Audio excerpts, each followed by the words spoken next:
Here's your new desk, kid. You're on traffic. The hot sheet is posted here, next to the map. What's his problem? That's Biggs. He's an institution. So this is what all the fuss is about. Why couldn't they build a freeway that goes past my place? They haven't even approved the money yet, kid. The bond issue won't be till December. It'll be years before any of this will happen. Here's your new partner, Stefan Burkowski. Heard all about you, Phelps. You go easy on me and let me earn the odd citation, and maybe we'll get along fine. I'm here to learn, Detective. He's an intense one, isn't he, Mel? Intense. The newly minted detective here, Cole Phelps. Hi, Phelps. I'll be keeping an eye on you. I could spend a little time basking in reflected glory.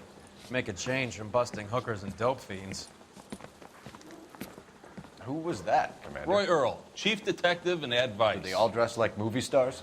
Well, Roy is a movie star. And the whole of the seedy side of L.A. is his audience. What is that supposed to mean? Stick with me, kid. You'll find out.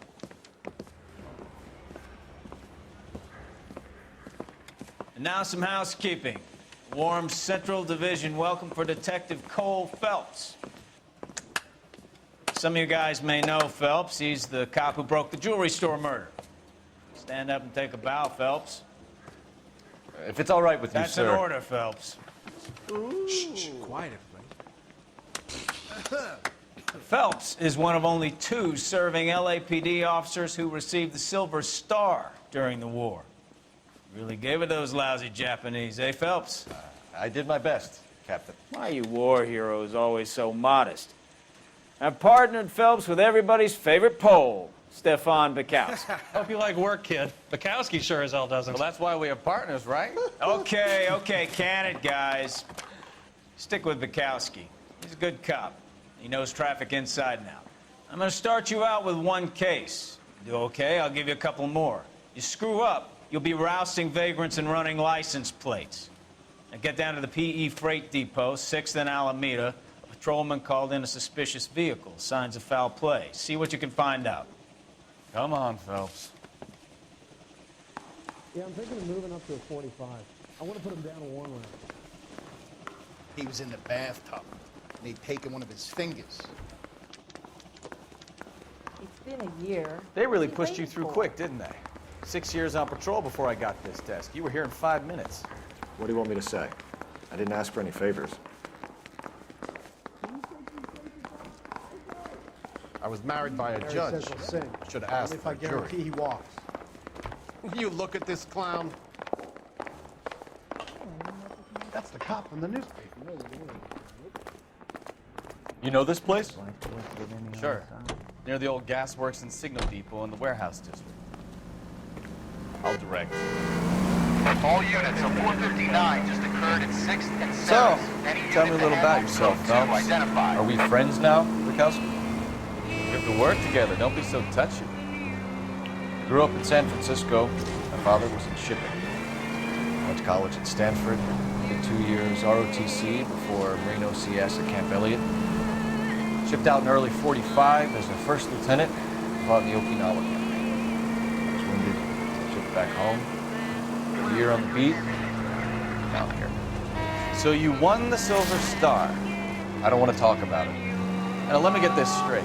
You single-handedly killed 40 Japs on this hill in Okinawa. No. You were up there all night, draped in the flag, knife between your teeth. Finished? The Emperor Hirohito himself leading the charge against you. I did my part, Bukowski. What did you do? I kept the streets of LA safe for the people. Yeah. Now I get it. Unfit for service. Fuck you, Phelps. I earned a bravery citation during the Zuda riots.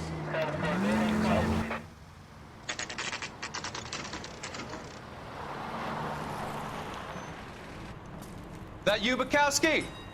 Go on through. Parking lot straight ahead.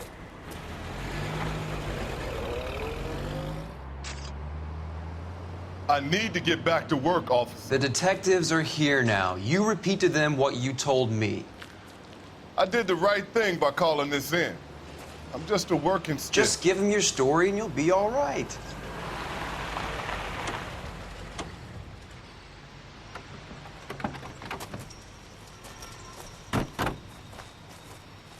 This is your first case, Phelps. It's okay to admit it if you stumble.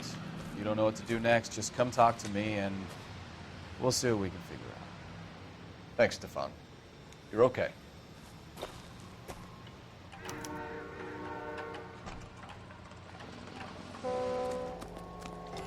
I'm Officer Hart. Phelps, traffic. What have you got? Abandoned car, probably stolen.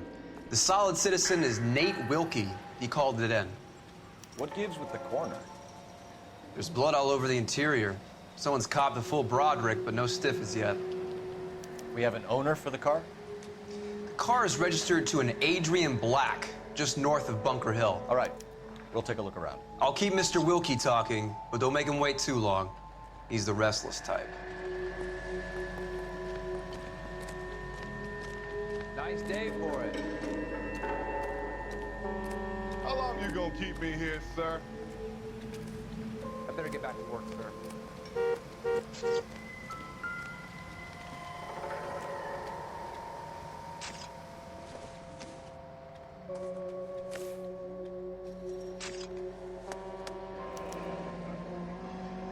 32 years old, married. Sounds like an average guy. What was he doing out here?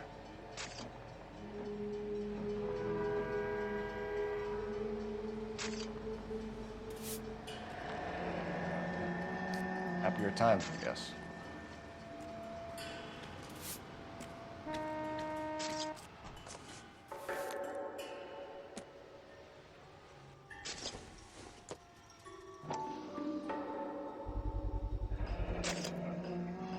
Stenzel glasses.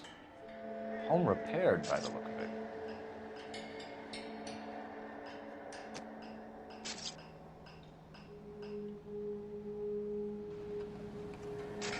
How's the world looking? Always the same two of you fight. How about you?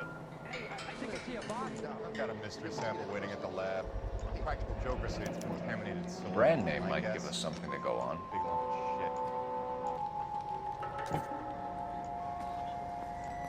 What's going on over there?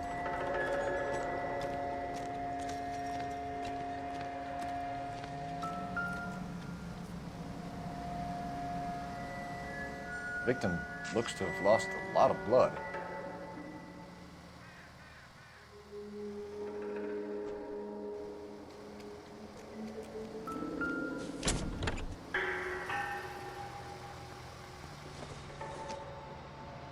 It doesn't appear to be connected.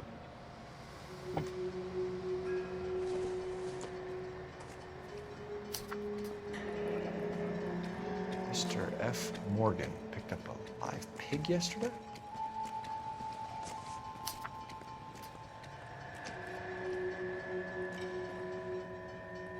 One up to Hollywood Hill. Ouch.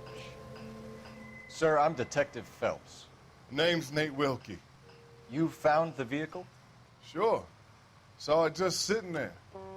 Strange place to be parking your car.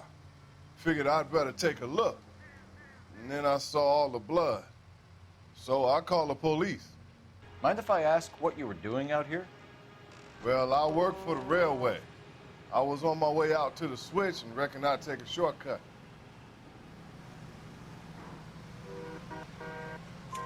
Did you see anybody else in the yard? Maybe somebody hanging around the car? Nope. I hadn't seen a soul all day till you boys turned up. Do you know Adrian Black, Mr. Wilkie? No, sir. That ain't a name I'm familiar with. You ever seen the car before? Funny enough, I did. A couple of nights ago, it was over there in the parking lot. I know most of the cars are parked here regularly, so it kind of stood out. The wallet by the car. Was there anything in it when you arrived? You accusing me of something, mister? Do you want the patrolman to hold you down while we turn out your pockets, Mr. Wilkie? Maybe I checked inside that wallet. Not that I was gonna steal anything. Maybe I took a look. But there weren't no money in there. Not even change. We found a steel pipe with blood on it near the car. Do you know anything about it, Mr. Wilkie? No, sir. I went straight for the law when I saw the car was full of blood. When you saw the blood, Was it wet, bright red, or darker like it is now? Darker, I'd say. Look dry already. Thank you for your help, Mr. Wilkie. We'll contact your employer if we need anything more from you. If you have to, I guess. I can't really spend no more time over this. Somebody's got to inform the wife, Phelps. If you're done here, we'll head over there now. We're going to notify the wife. You seem to have it under control here. Yeah, I got this. Doc, Detective Phelps, what have we got? A lot of blood for a blunt force injury. The victim must be in a very bad way. Any sign of the guy? Not unless he's in the trunk of the car.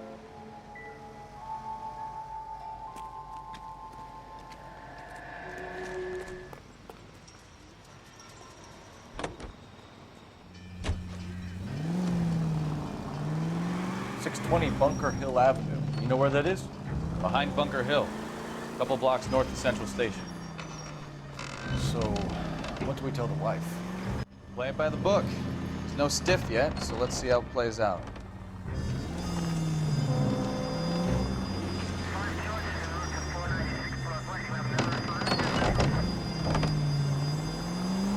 Could be a car theft gone wrong. Make Black drive somewhere lonely, then give him a tab. But why leave the car? Obviously, someone got a little heavy-handed. It's the wrong way around. How so, genius? Where is Adrian? If you've gone to all the trouble to steal the car, and it goes wrong, you leave the body behind, not the car. You got something there, Phelps. Doesn't add up. Did you read about the guy on the crossing yesterday? No, what happened? Over on Lincoln Avenue. This guy's driving along and his oil light comes on. He stops the car and gets out. He pops the hood and... He's on a rail crossing. Oh, you got it. He got his head under there checking the oil. The Southern Pacific Freight slams into his car doing 90 miles an hour. The car came to a rest more than a mile down the track.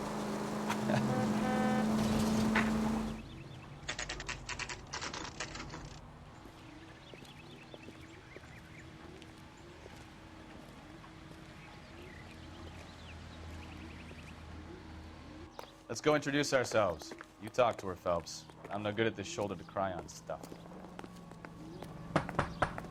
Just a minute.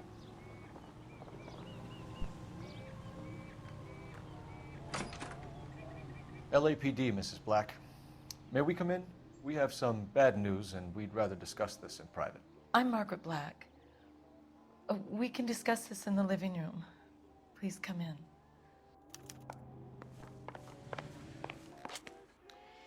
Your husband drives a blue Lincoln, Mrs. Black? That's correct. The car has been found abandoned, and I'm afraid there are signs of foul play. I knew something was wrong when he didn't come home. We believe your husband may be injured. We found a pipe on the scene with blood on it. Oh, no! My poor Adrian! Does the name Insta-Heat mean anything to you, ma'am? Yes, it does. We've just had a new water heater installed. Whereabouts, Mrs. Black? Just outside the kitchen window, at the side of the house. I'd like you to try and stay calm and remember everything that you can about last night. My partner and I are going to take a look around. When you're ready, we're going to have some more questions for you. Is that okay? Of course, officer. Anything to help secure my husband's safety. Well, let's check the place out. Come on. Have a good look around. There's got to be something in here to go on.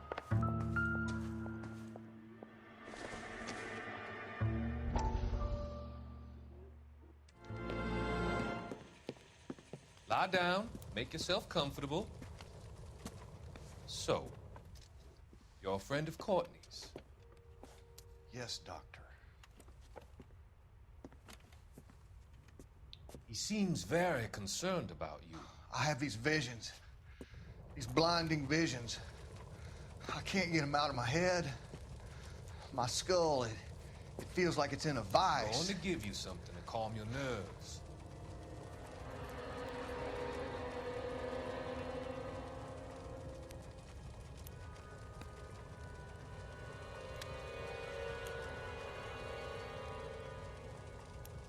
I want to take you on a journey back. I want you to remember the good things about your past, occasions that made you laugh, times that made you smile.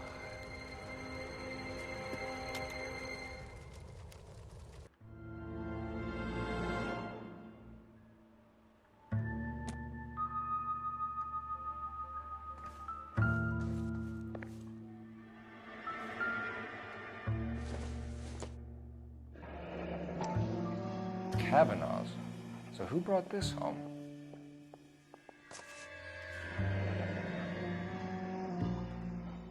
Maybe Adrian was a patron. R&I should have an address.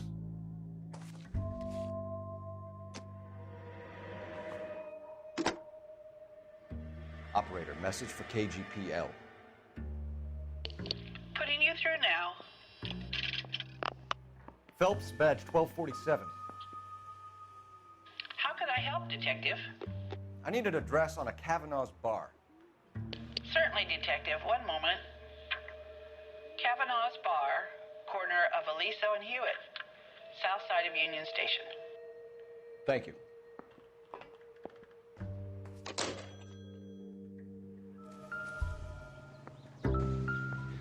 No use leaving the thing half finished.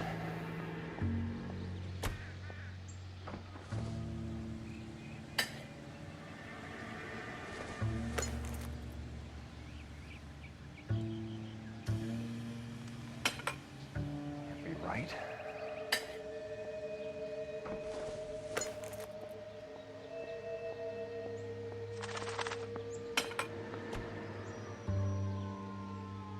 So the pipe missing from Mr. Black's heater is the same one that killed him.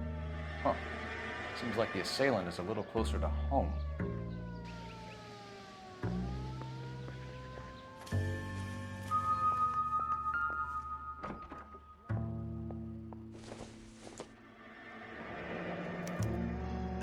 This was only recently installed, not 2 days ago.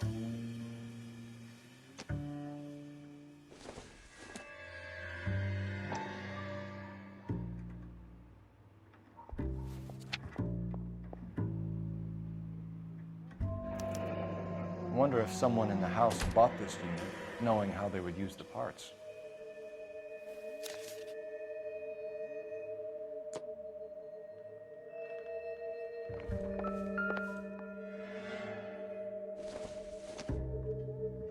This must be Adrian's.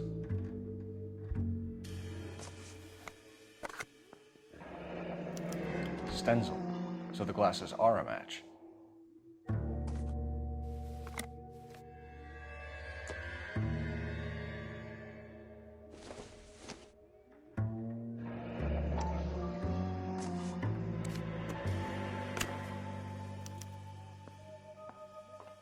To my Adrian. This thing gets more and more interesting.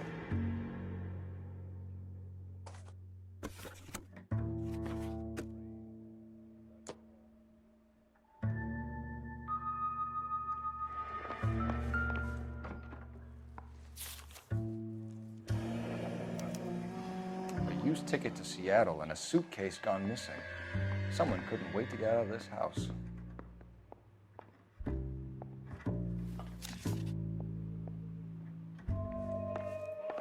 I'm all right now, Detective. We found a receipt in the trunk of your husband's car for a live pig. This receipt was made out to an F. Morgan. A pig? Adrian runs a tool business. That would be Frank Morgan. God knows what he's up to.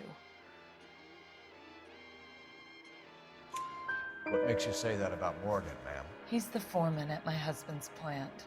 A very shady character. I've told Adrian he needs to keep his distance from the staff. They're always out drinking together. I think you should come clean with us, Mrs. Black. Your husband is missing, and after our search, I'm willing to call the circumstances suspicious. Can you account for your movements last night? You're not accusing me, are you? What an awful thing to say. I was here all night, of course, waiting for Adrian to come home. Is there anyone who can vouch for that? Well, No. I was here alone. I cooked Adrian's dinner and waited, but he never came home. Was your husband wearing his glasses when he left here yesterday? Yes, he just bought a new pair. Go on. I kept telling him to throw those old ones away. He tried to repair them with tape. They looked terrible. Did your husband tell you where he was going last night? All he said was he was going to meet Frank for a drink. So nothing out of the usual then? Well, he came home early from work. He never comes home early. And he went out early, too. He normally never leaves for the bar till about 7. Tell us about the photo of Adrian in the bedroom. What is there to tell? It's from his most recent business trip to Seattle.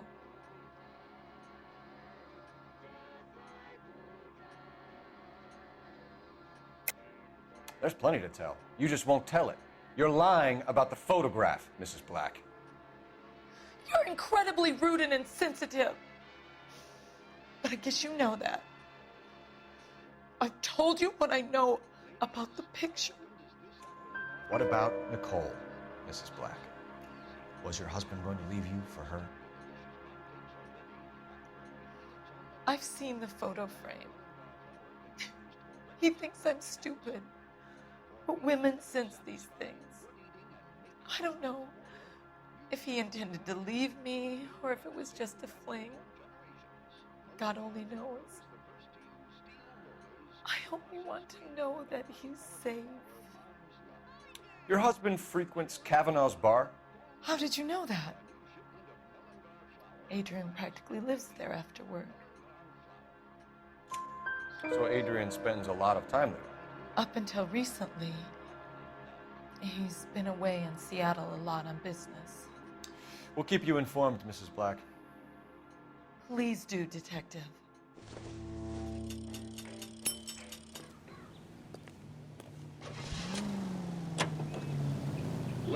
Jesus, I'm glad to be out of there. Mr. and Mrs. Black don't seem to have the happiest home life. He's too scared to divorce her, and she's too much of a shrinking violet to throw him out. If this hadn't happened, they could have stayed miserable together forever. You think she could have killed him? She sure as hell doesn't seem the type. But stranger things have happened. Keep your body physically fit.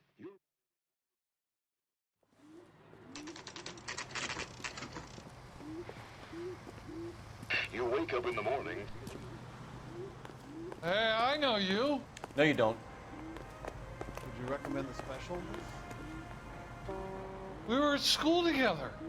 How about you buy me a drink for old time's sake?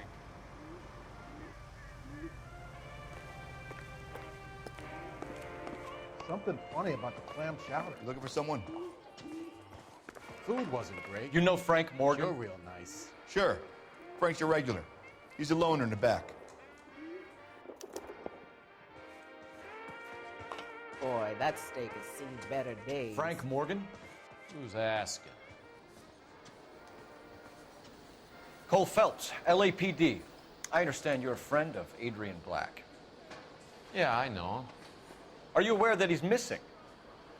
No, I hadn't heard that. Tough break. We found Black's car abandoned in a freight depot, covered in blood. You know anything about that, Morgan? Hell no. I'm sorry to hear that. I like Adrian. He's a good boss. Please, don't tell me you actually believe this jerk-off, Phelps. You're lying, Morgan. You were there. And you're talking out your ass, Detective. How about you prove I was out at that rail yard? You were there, Morgan. We found a receipt in the trunk of the car. It has your name on it. We can call the slaughter yard and nail you on it. All right already. That fool Adrian's fallen for some dame in Seattle. He wanted me to make it look like he'd been attacked. Where exactly is Black holed up? No idea. I think he took off for Seattle. I'm tired of your shtick, Morgan. Spill it, or we take you out in the alley and we knock it out of you. He's holed up at my place. He's waiting for some money to come through before he blows town. An address? It's an apartment house at the corner of Temple and Figueroa. Apartment number 2. I think that's all. Thanks for your help, Morgan. We appreciate it. Hey, I'm just glad I could help. I love cops. Cuff him, let him go. It's up to you, Phelps. There's no way I'm writing this idiot up. Goddamn Harry thinks he could get fresh whenever he pleases. Well, if it's all the same to you, I'll go back to my drink. Would you recommend the special, miss?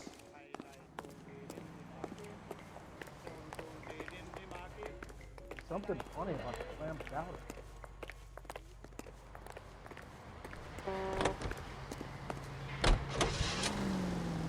I've met some pretty good liars in my time. People who sound convincing because they actually believe their own bullshit. Type is clever, hard to catch out. Frank Morgan is not one of those people. No, he is not. KGPL calling car 11K. 11K, come in. 11K, go ahead. Message from Technical Services. Blood found in the abandoned Lincoln at the PE Freight Depot is not human. Repeat, not human.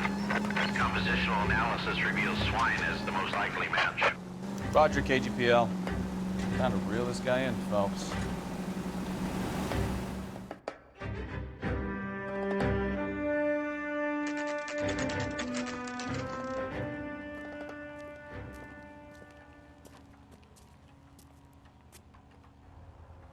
Well, let's check the place out. Come on.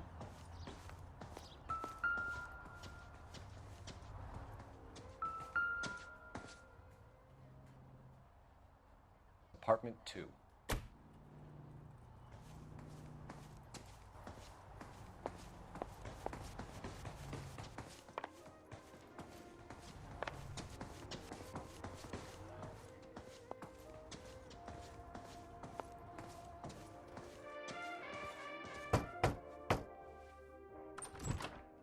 Help you, gentlemen? LAPD detectives, Mr. Black. You're under arrest. Look, I'm really sorry about this. I never tried to hurt anyone. I just needed to get away from LA. I won't put up a struggle. Just let me get my things. I knew it! Phelps, go after him. I'll try and head him off in the car. Remember, the gun is the last resort. There's no point running, Adrian.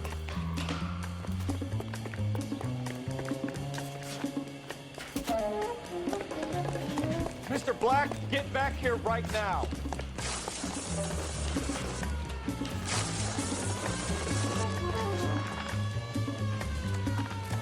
It's over, Adrian.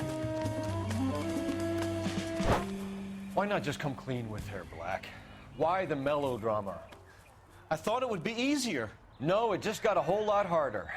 Adrian Black, you're under arrest for conspiracy and fraud. We'll see what the DA has to say about wasting police resources on a wild goose chase like this. You're gonna lose your wife, lose your job, and probably end up in the big house. I hope she was worth it, Adrian.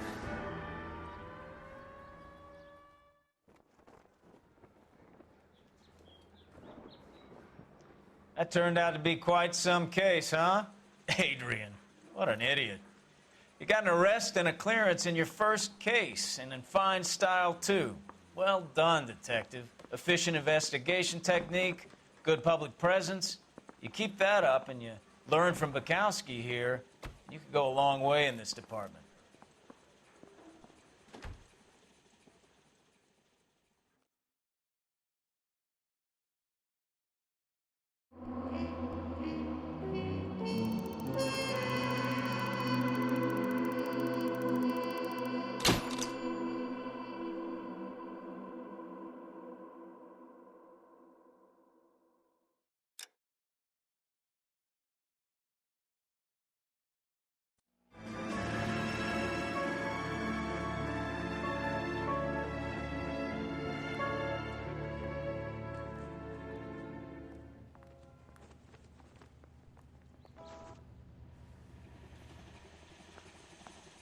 Okay, we're gonna keep this short. I'm already late for the DA. First up, Phelps, Bukowski. We got a report of a brand new Packard abandoned in an empty lot off 2nd Street between Olive and Grand. PR is when Oswald Jacobs says the vehicle was dumped in his backyard. There's a patrolman on site. Get down there and see what you can turn up. Any questions? Good. Get going.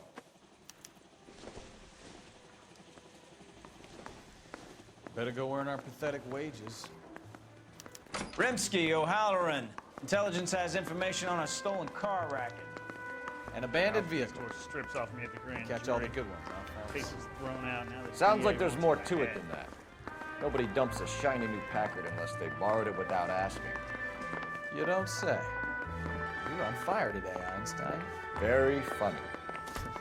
Come on, my intense protege. Let's go save the world.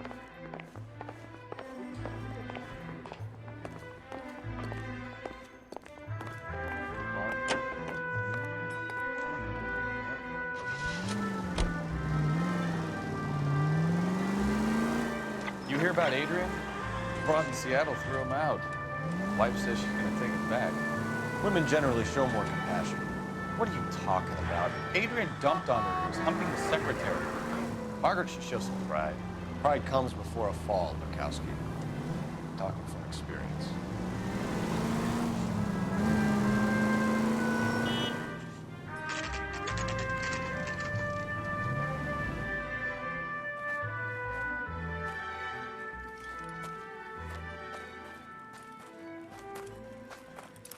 Phelps, traffic. I'm Officer Houlihan. Car's down the alleyway, detectives.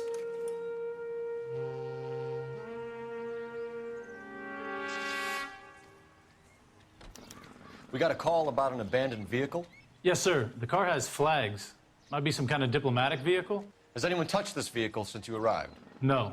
And that Jacobs bird over there was on station before I got here. We'll talk with him in a moment. Give us some time to look the place over. Sure, take your time. He's a sore-headed old son of a bitch anyway.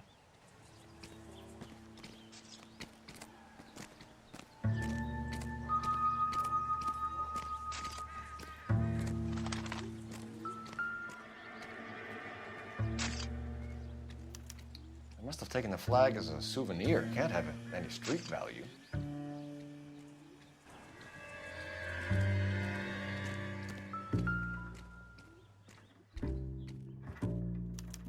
We'll have to use the registration to trace the owner.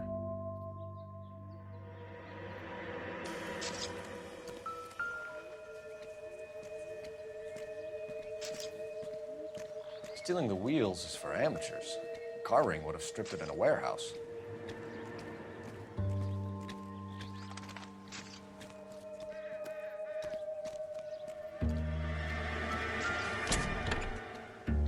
Empty.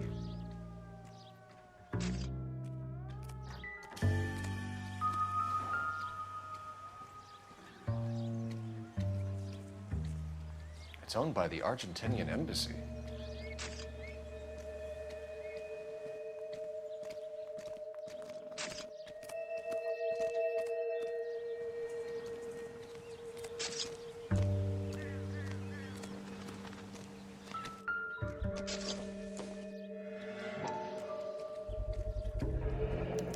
Combination wrench.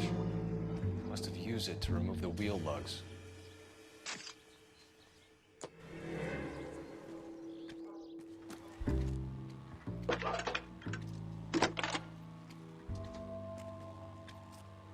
Phelps, badge 1247. How could I help, Detective? Could you run the name Dewey Brothers? Possibly a dealership or car mechanics workshop. One moment. Dewey Brothers Packard Dealership, 629 Figueroa Street. Got it. Thank you.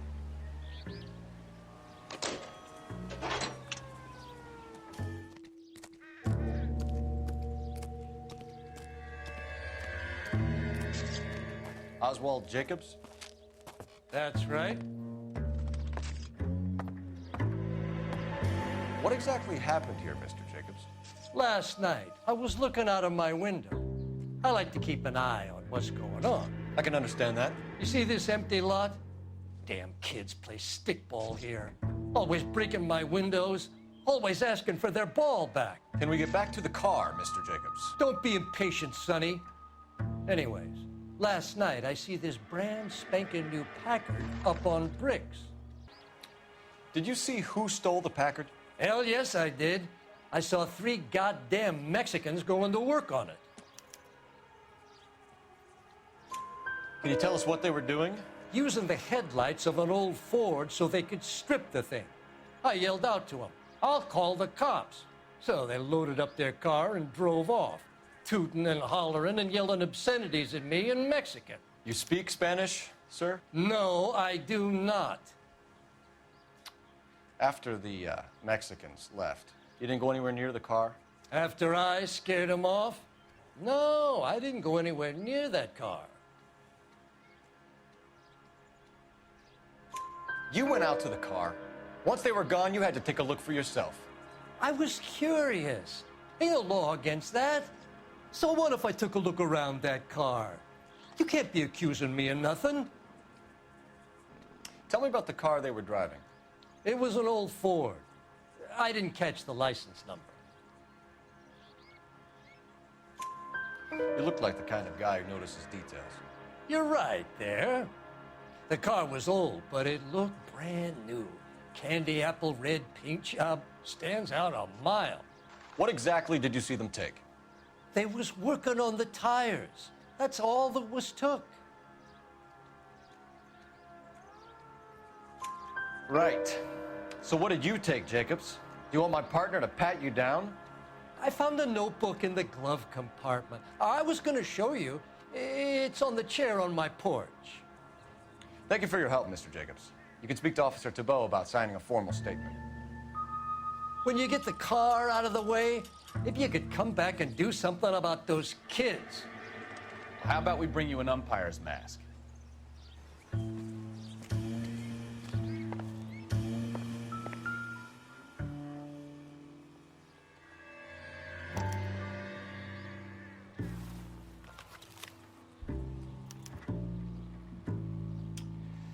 Okay, so we have the owner of the vehicle, a degenerate.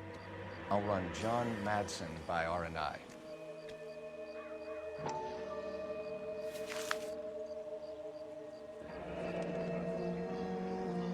Contact details on a William Dewey. This looks like business rather than pleasure.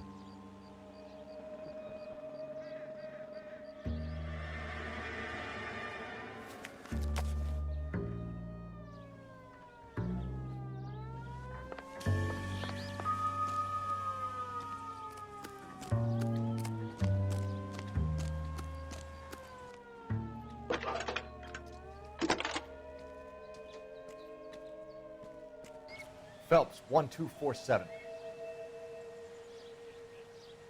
How could I help, Detective? Can you put me through to Michigan 2458, please? Connecting you now. Hello, can I help you? LAPD, ma'am. Can I speak to John Madsen, please? He's at school, officer. What's this about? Is he in trouble? How old is your boy, ma'am? Just turned 16. Wrong person, Mrs. Madsen. Sorry to disturb you. Messages for me, please. There's just one message for you, Detective. A 4-door Packard, diplomatic license number Paul Robert 706, was reported missing this morning by Juan Francisco Valdez. Could you have him brought in? He's already here at Central, Detective. He's demanding an audience, as he calls it. Thanks. Can you get a message to Captain Leary? Tell him we'll be in as soon as we can. Thanks for your help.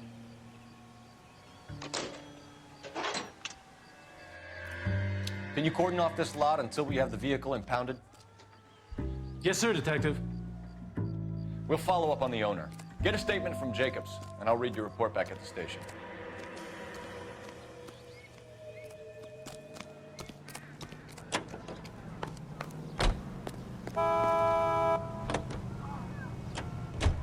This has got to be the 50th abandoned vehicle call we have caught this year. One more, and I'm going to go crazy. Not your favorite cases? You kidding me? This is barely even police work. Of all the bad guys in this city, we get lumped with the ones who can't even be bothered to keep what they steal.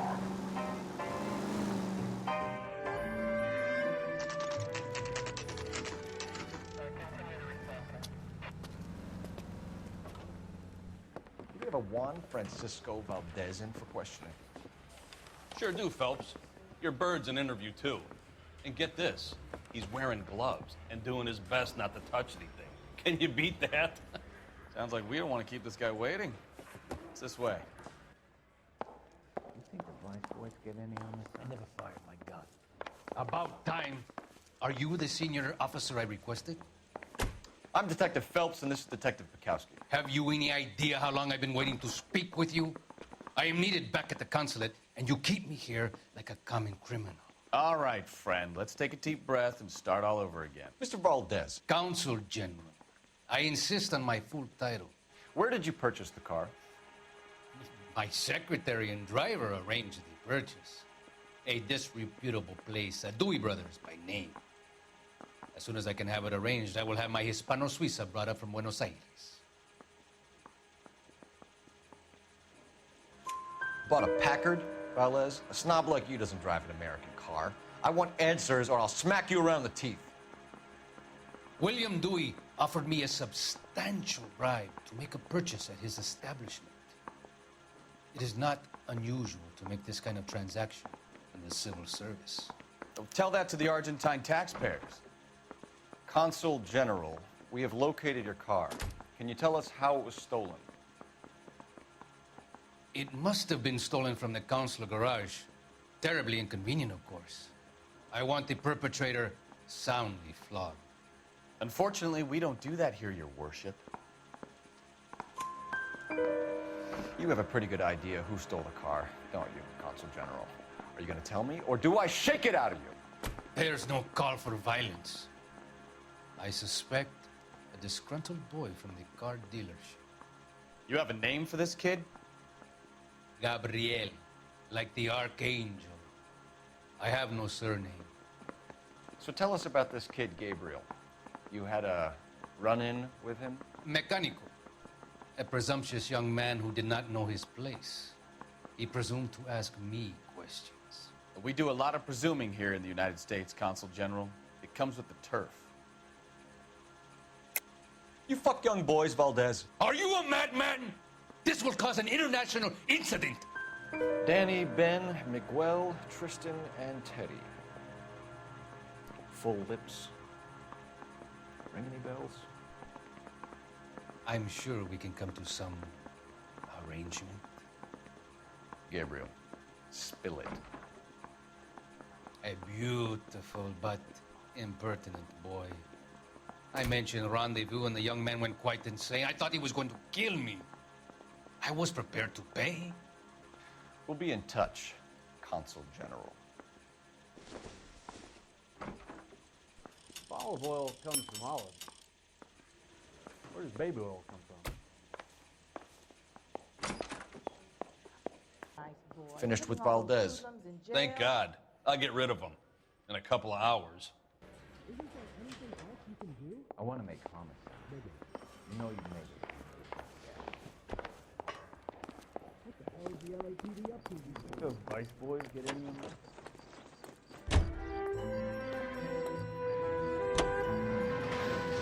Mr. Valdez moves in some peculiar circles for an international bon vivant. Ah, English, please. See, this is why nobody invites you out for drinks. It's just very industrious of him to be so involved in matters of consular transportation. All right, we're making it worse now.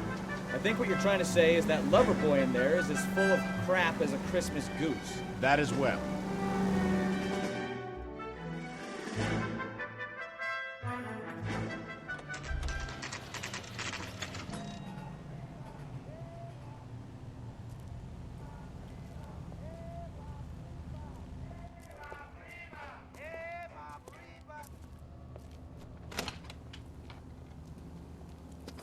Don't tell me, let me guess.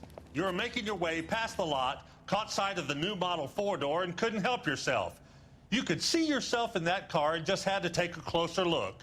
Well, I can't say as I blame you. LAPD, Mac. We'd like to speak with the owner. That's me, William Dewey, proprietor, at your service.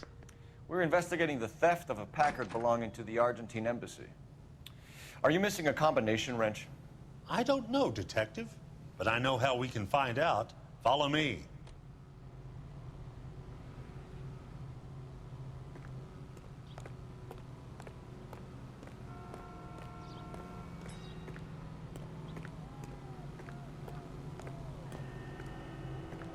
We keep all our tools in here.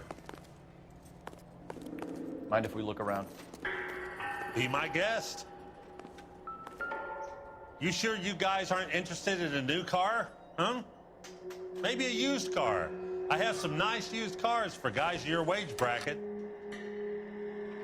Why don't you give us some alone time, Dewey? Go sell some cars or whatever it is that you do here.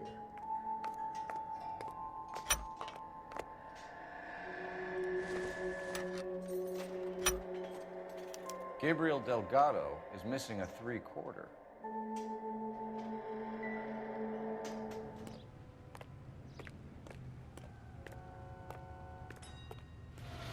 Where can we find Delgado?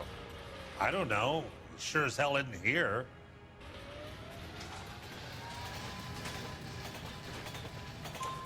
Address, Dewey, or my partner shoves her head in a car door. Okay, all right. Apartment 3, 103 Hill Street. And tell him from me, if he ever shows his face around here again, I'm gonna kick his butt from here to Kingdom Come. Packards are great cars, but this doesn't look like the kind of place favored by foreign embassies. How do you know Valdez? I don't know Valdez. The embassy bought the car. All I know is he must know a quality car when he sees one. And I know a shyster when I see one. You and Valdez are in this together. Me and Valdez? I hardly know him. Valdez wouldn't wipe his shoes with me. We've talked to Valdez. He was very obliging. He told us all about the arrangement the two of you had, and now quit wasting our time. Okay. So I met Valdez in a bar. We cut a deal, and he bought the car through the embassy. I cut him some change on the side. It happens all the time. A wrench from this dealership was used to strip the wheels from a Packard last night, Mr. Dewey. A couple of Hispanics were seen taking parts. We've had a spate of thefts ourselves. Comes with the location. Thieving bastards will steal anything the minute your back is turned.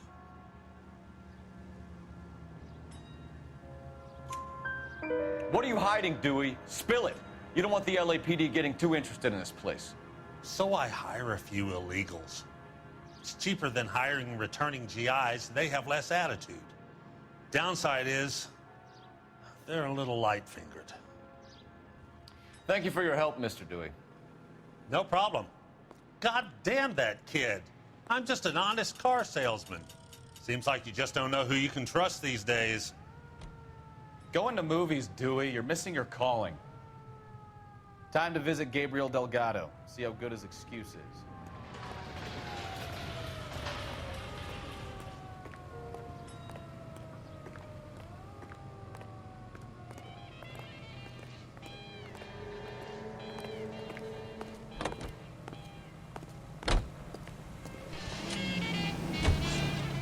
You read this story in the Examiner about the Navy developing three-dimensional movies? What's a dimension? You know, like a graph. Vertical axis is Y and horizontal is X. Well, that's clear as mud. Third dimension would be Z. So things would be popping out of the screen. That's ridiculous. You scare people out of the theater. In God's name would want that. I don't know. People scoffed at the idea of talking in color. Look what we have now.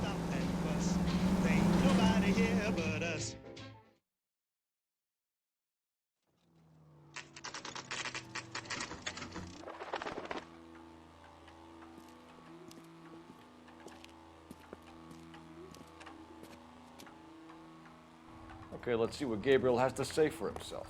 I just hope our archangel hasn't already flown. Hey, that's that cop. Seems like a decent guy. What the hell is this guy doing?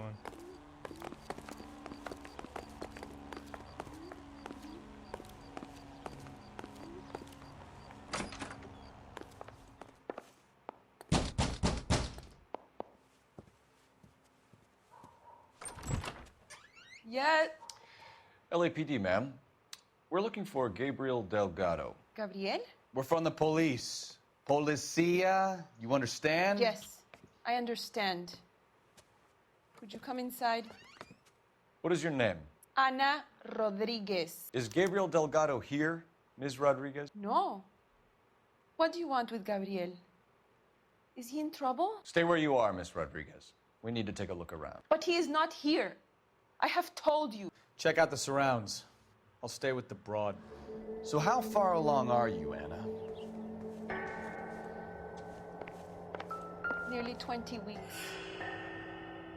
Right. So how's it gonna be when you go into labor and he's not around? You are wrong about Gabriel. Souvenirs He are a will dumb be a good move. father. Already he works hard to provide for us. Unless you help us here, Anna, your little one won't be seeing Papa for a very long time. Not sure this means much.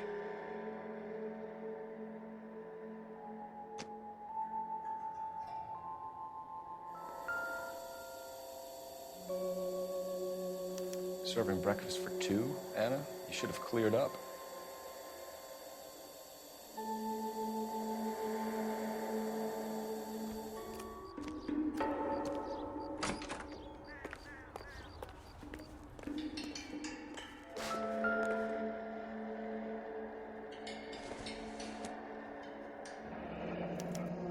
Diplomatic license plates.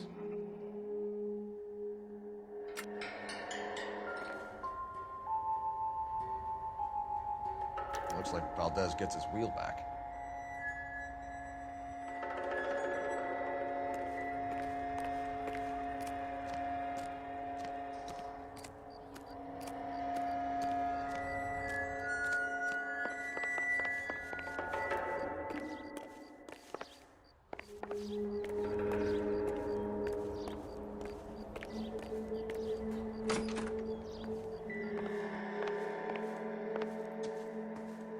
You're in serious trouble, Miss Rodriguez. But Gabriel is not here. I have done nothing wrong. Why did he steal the car, Anna? The customer insulted him. He has his honor, no? His honor, Anna? He said Dewey's friend tried to make a woman out of him. He no longer respects this man, Dewey. He took the car to show this maricon that he is a man. Tell us the truth, Anna. Has Gabriel been here? I haven't seen him for at least 3 nights. You keep lying to me, and I'll send you and your baby to jail. He lives here, but he hasn't come home. I swear it. Enough, Anna. There are signs all over this place that he's been back. He was here last night. I have never seen him so angry. He went out to his shed and put some things in it. I don't know what, and I don't want to know. I love him. We found a license plate matching our stolen vehicle in the shed. Add in the assortment of parts, and we can make Gabriel for a dozen other thefts. It's time to get serious, Anna. You must ask these questions of Gabriel. I know nothing of these car parts. Then tell us where he is! If your baby is born in prison, Anna, the corrections officers will take it from you. You will see your son or daughter through a metal grate for half an hour a week. The start line is on 1st and Santa Fe. There is a spillway under the bridge that leads to the river. Many policia have wrecked trying to follow him. We will put in a good word for you, Anna. As far as we're concerned, this sits with Gabriel. Start line? That sounds like a street race to me. It's gotten out of hand this last year. No wonder Delgado has such an eye for fine automobiles. We know where the kid is. Let's go stop these clowns and get them off the streets.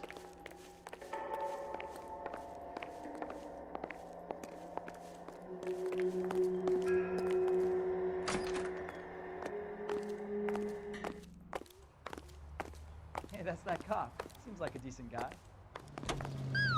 Wow, these What kind of man leaves his pregnant girlfriend at home while he goes off to play cars? Pregnant girlfriends aren't always a barrel of laughs. Everyone needs to let off a little steam. Some guys wouldn't come back home at all. Are you talking from experience?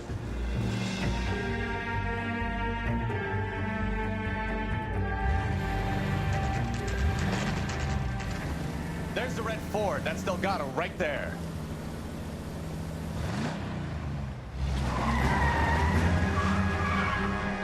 Quick! They're getting away! Phelps, 1247. Requesting assistance at 1st and Santa Fe. Reports of an illegal street... Stay on Delgado. Get away! Quick as we shut one of these races down, another one springs up somewhere. Kids used to steal cars to sell them. Now they just want to wrap them around the neck. The next 16-year-old I have to peel off the sidewalk, you're calling me. I've had enough of those to last me a lifetime. Enough games, Phelps. Take this guy out. Gonna lose him.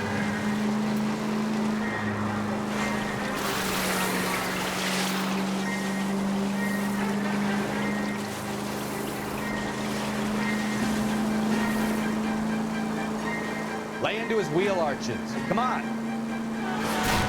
Come on, you're getting creamed by a kid in a red Ford.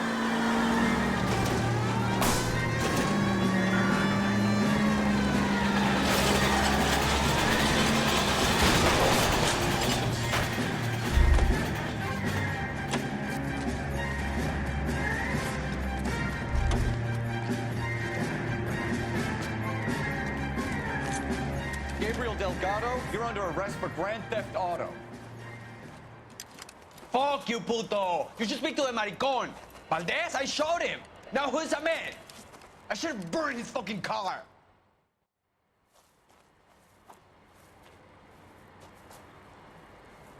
You got a foreign dignitary outed as a fruit and a kitty raper, a car dealer we're gonna let slide for the kickbacks, and a street punk car thief who sure as hell won't be taking liberties with other people's autos again anytime soon. That, Detective Phelps, is not a bad haul. You keep your chin low and your hands high, and you keep bringing me clearances just like that one. That's textbook policing, and we need more of it in this department.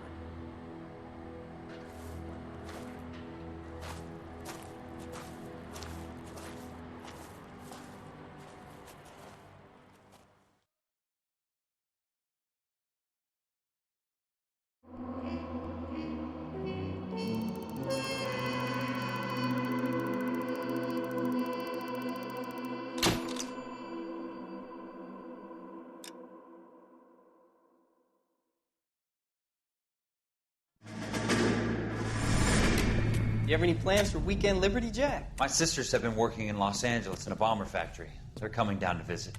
I'm meeting them at the station at 6. Good for you, Jack. Are they cute? They're my sisters, Hank. Attention! Final inspection before Liberty.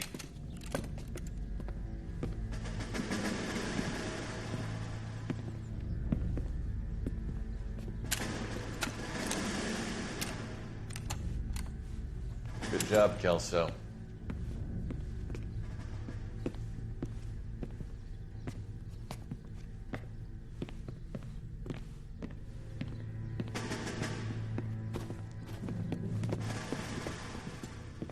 Are we going somewhere, gentlemen? Full inspection. It had better be exceptional if any of you want liberty this weekend.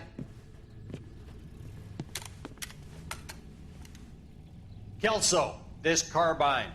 The bore is dirty. No, it isn't. Are you arguing with me, Kelso? Do what you need to do, Sergeant. You know the bore is immaculate. Weekend liberty canceled. 2-day field drill. Clean this rifle. No.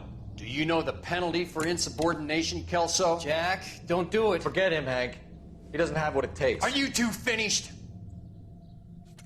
Are you going to clean this rifle? No, Sergeant. Cole is right. I'm going to stop playing games and join a rifle company and fight the real enemy.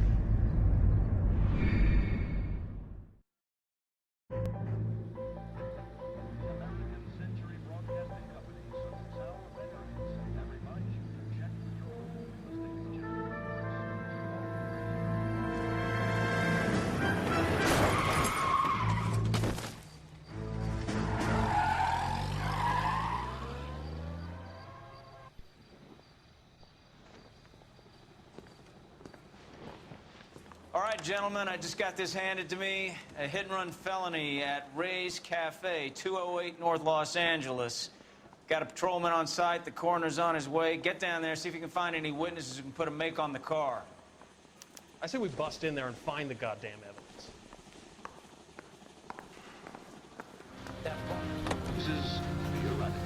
Looks like the DA is going to press charges. And Rodriguez might do time. I'll speak to the DA. She suffered enough. I don't know, Cole. She's an easy make, and the DA likes convictions. I'll convince him to let it go. How do you do that? I'll give him something better.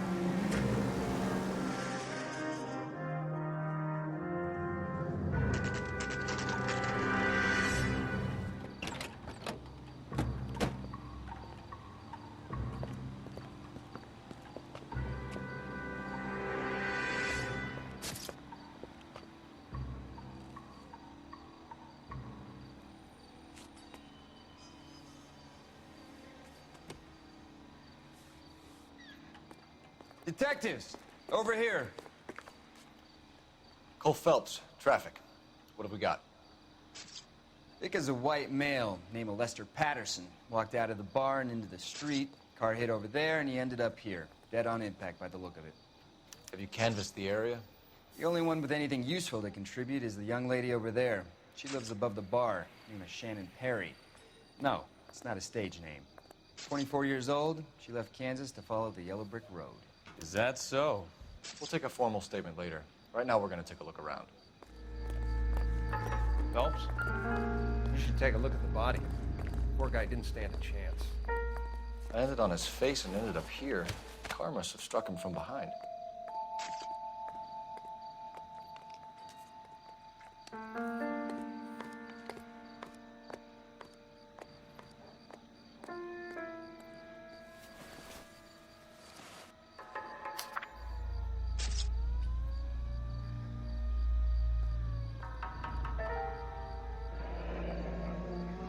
Patterson has life insurance.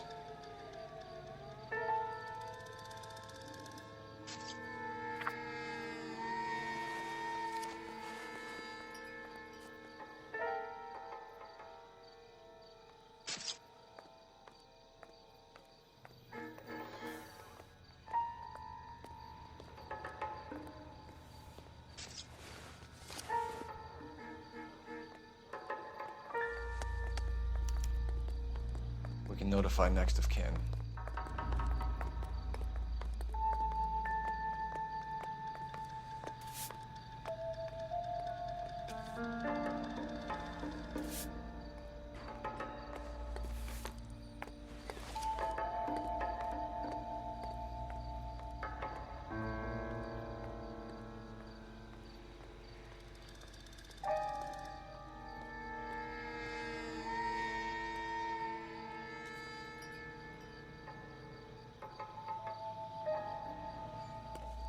What have you got on the victim? From all reports, he was intoxicated at the time of the accident. I'll know how intoxicated once I've done the autopsy. Looking him over now, I'd say he died on impact. What about the chest wound? Isn't that inconsistent? Very common in auto injuries. Look for a car with a prominent hood ornament. Those things are killers. Careful where you're stepping, Phelps. I don't come down to the station house and tap dance on your desk.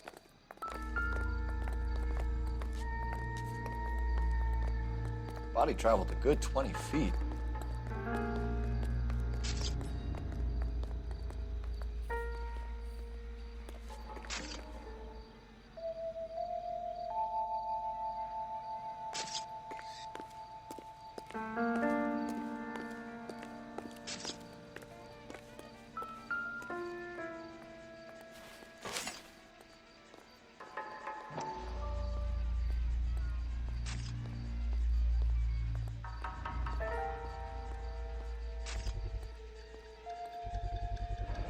Knife covered in blood. Could be a steak knife. This is a hit-and-run case, Phelps. Anyone could have thrown away a kitchen knife. In any case, we'll want tech services to scrub the alleyway before they bag the knife.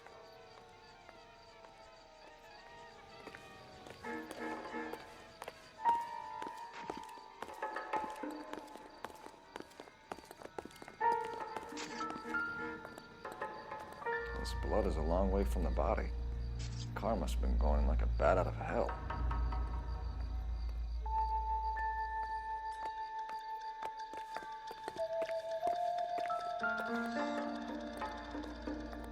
So the driver managed to brake before the impact. She's all yours, Detective.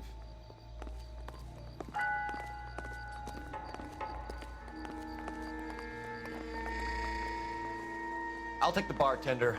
You work the rest of the room.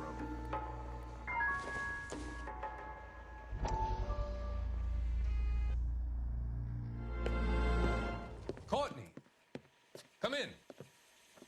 Have a seat. Thanks, Doctor. How are you finding working at the clinic? It's, fine. Are you sure? Can I be honest with you, Doctor? I would hope so, Courtney. I was hoping that the therapy would be more beneficial. Treatment can, unfortunately, be very long-term. So many of the patients here are addicts, Doctor. Many of them have been for years, Courtney. In the past, these people were condemned to sanatoriums. If we can reveal the root of the problem, then we have a chance to help them. And until then, they stay sedated? Do I detect a hint of reproach, Courtney? I was expecting more, Doctor. I'm sorry. I don't mean to criticize. Part of being a physician, Courtney, is learning to be patient. How is it possible to keep so many of them on their medications, Doctor? Many of their addictions are illegal. Oh, many things in life are gray, Courtney. What may on the surface appear to be illegal is actually of benefit to society at large.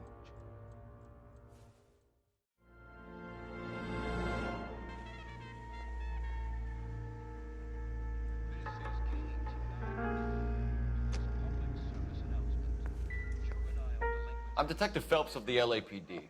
How can I help, Detective? Your name would be a good start. Dudley Lynch. Hired help. I run the place when the owner ain't around. Where is the owner? He stepped out. Somebody had to take Lorna, Mrs. Patterson, home. What can you tell me about the accident? Not a lot. It was busy in here, and all I heard was the impact. So what was he doing outside? It's against licensing regulations to drink on the sidewalk. Lester and Lorna were having a fight. The owner made him take it outside. It was pretty ugly. Do you know the victim? Yeah. Lester Patterson. He's a regular here, or he was. Not one of your favorite customers? Lester was special, but not my kind of special. Was Lester drinking alone? No. He came here with his wife. She didn't seem too interested in the booze, though.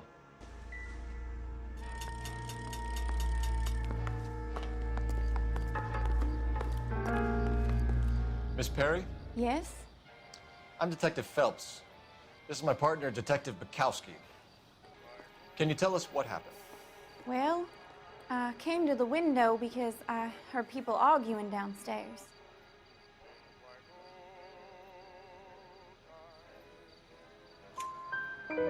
Then what happened? I saw a car hit that poor man and knock him down the street. What kind of car was it? A dark red Lincoln Continental. Did you see the license plate? Only the first three letters, I'm afraid. 3C8. Tell me more about the argument you heard. Well, there were two voices. A man and a woman, that's all. Why are you holding out on us, Miss Perry? I'm sorry. I was hoping to tell my story to the newspapers. I'd like to get my picture in the paper. Trying to find work as an actress, and things are pretty difficult. Cough it up, sister. We don't have all night. People arguing? They were husband and wife. I could tell by what she was yelling. Intimate things. Very embarrassing for the man. Thank you, Miss Perry.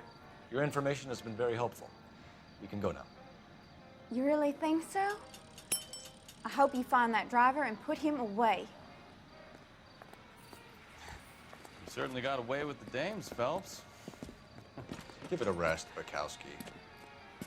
Let's see what the patrons have to say.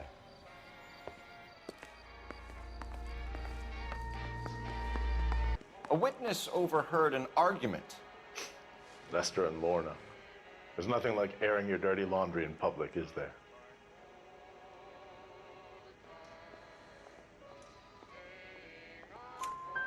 Why was Lorna Patterson in such a hurry to leave? What is going on here? Lorna was pretty upset, so Leroy took her home. Lorna and Leroy are close. They've been talking about opening a new bar. Leroy? Leroy Sabo, the owner. How long have Lorna and Leroy been talking about this new bar?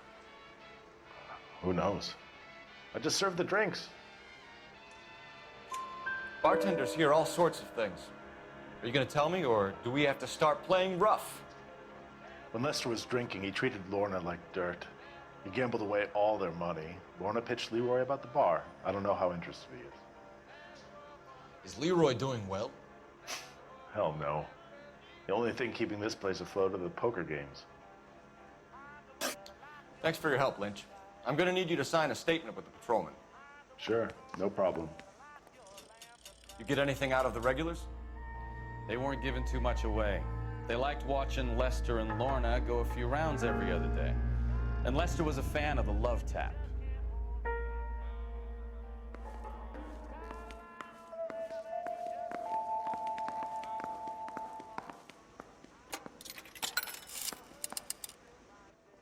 Operator, give me dispatch. Putting you through now. Phelps, badge 1247. How could I help, Detective? I need to run a partial license plate, 3 Charles 8. Cross-check possible Lincoln owners. Suspect vehicle is a red Lincoln Continental. Just a moment, Detective. Only one possible make on that license. Registered to a William Shelton, 738 West Temple Street. Thanks. Looks like we caught a break on this one. So this is why everybody comes to Ray's.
Yes? Hello? Mrs. Patterson. Is this about my husband? We're investigating the incident, ma'am. I see. Come in, won't you?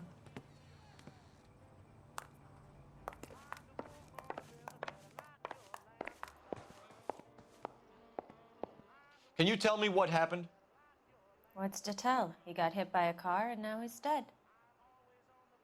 You don't appear to be too upset about the fact. Lester and I met on a furlough in '44. We got married that weekend. People don't understand it now, but that happened a lot back then. I see. So you probably did well to stick it out this long. What's that supposed to mean, mister? I think it's about time you left. I have someone here, and I beg your pardon? You're gonna have to run that one by us again, sister. It's okay, Lorna. I'm Leroy Sabo. Well, well. Nice to see you're comforting the grieving widow, Mr. Sabo. All right, wise guy. Do you have any intelligent questions you would like me to answer? You can confirm Mrs. Patterson's story. Lester lost at cards. He was kind of hard to control when he lost his temper. He turned without looking and walked right out in front of the car. It wasn't good. What's your relationship with Mrs. Patterson, Mr. Sabo? We're friends. good friends. You expect me to believe that? Look, I was filing for divorce. Mental cruelty. Lester could be a mean son of a bitch. And Lester knew about that? No, I hadn't told him. Well, hasn't this worked out well for the two of you? I feel almost bad for busting in on this little rendezvous. How did the car come to hit Lester? He walked straight into the path of an oncoming car. You expect me to believe that, Lorna? It's all very convenient. Gambling for Lester was like the needle for a hophead. He was yelling at me. He was yelling at the whole world. I kind of felt sorry for the driver. Poor guy had no chance. You were arguing in the bar and on the sidewalk? We were always arguing. So what? Admit it, you were baiting him, pushing his buttons. We can easily get the full story from the regulars in the bar. All right. Lester was playing cards out back. He lost, of course, and wanted back in. He suggested I earn the money on my back to get a mistake. That was the proposition he was putting to his so-called buddies. So maybe I was a little angrier than usual. Let's just say I took exception to his idea. The bartender said that you and Leroy were planning to go into business together. Can you explain how you'll get the money to do that? I have a little money saved away. You're being economical with the truth, Lorna. You want to back that up, little man? You increased the premium on Lester's life insurance. GI insurance policies have a $10,000 payout. It was Leroy's idea. Lester lived on the edge. He was always getting into fights, crap games, pinochle, you name it. Turns out it was good advice. It speaks to motive and premeditation, Lorna. You're forgetting the hit-and-run detective. You and Mr. Sabo have an interesting day. I'm sure we will, officer. Now, if you could both just leave. We're leaving, ma'am. Sorry for your loss. I can see what a tough time you're having with all this. Operator, message for KGPL. Putting you through now. Phelps, 1247. How could I help, Detective? Messages, please. Just one detective from the coroner. Message reads, Phelps, see me at Central Morgue immediately. Results of the Pattison autopsy. Thank you.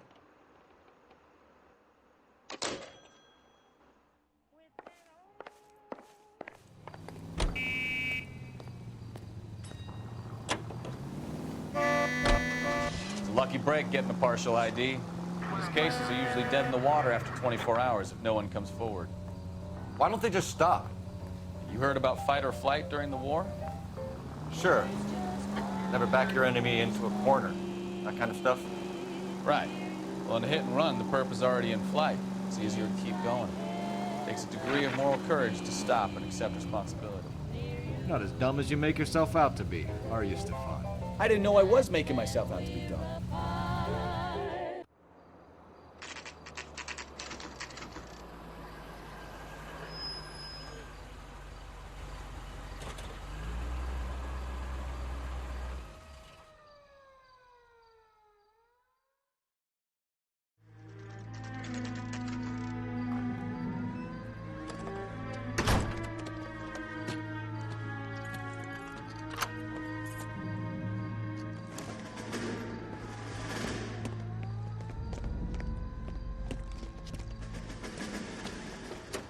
That's the son of a bitch right there. William Shelton? Yes? It doesn't look good, Shelton. You packing your bags and making a run for it? You know why we're here. Yes. The accident. We've got witnesses who can put this car at the scene, not to mention the physical damage. This is open and shut, Shelton.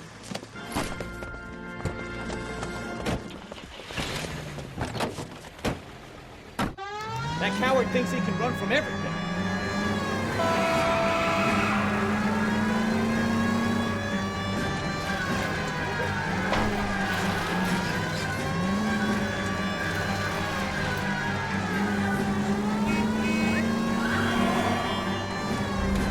Enough games, Phelps. Take this guy out.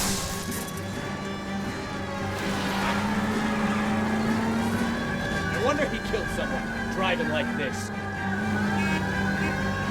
Don't let that asshole get away.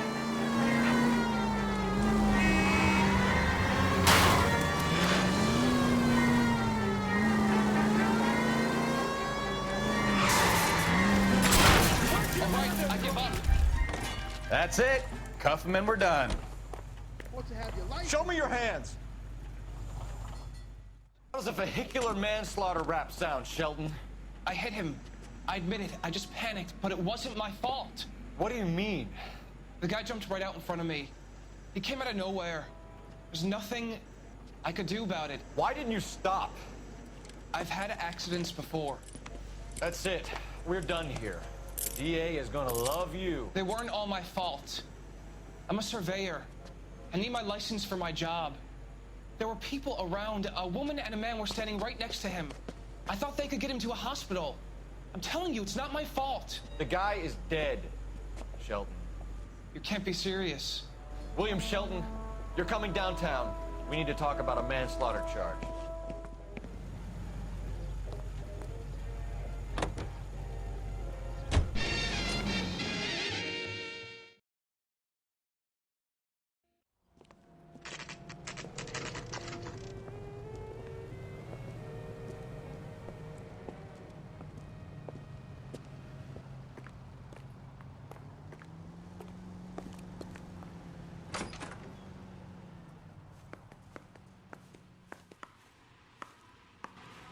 We can put the driver in front of a judge in less than a week.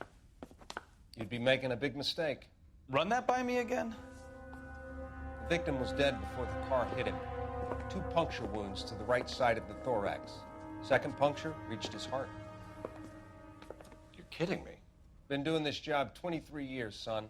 No one's ever laughed at one of my jokes. He was stabbed to death? Long, sharp knife. Length of a bayonet. We found a knife in the alleyway. Where is it now? Was it bagged? By Patrolman Kaplan. Perfect. I'll get you a definite match. Jesus, we got him. Murder 1. We were right there and they tried to stare us down. Now they'll both get the gas chamber. We have the knife, we have the coroner's report, and I bet we could roll Sabo as a witness. Let's bring her in.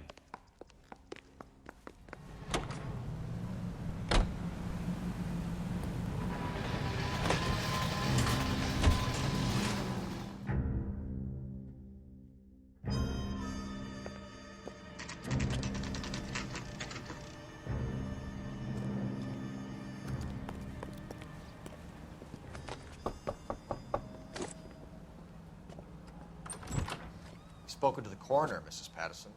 He confirmed your husband's cause of death. We'd like you to come downtown and answer some questions.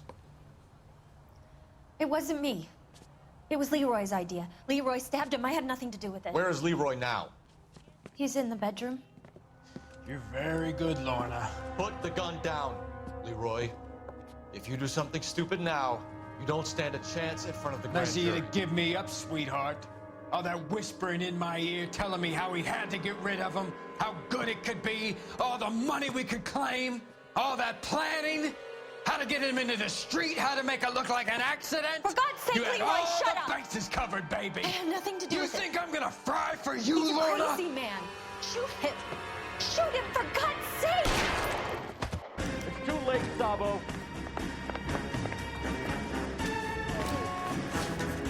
Oh, my God! Sabo, stop or I will shoot.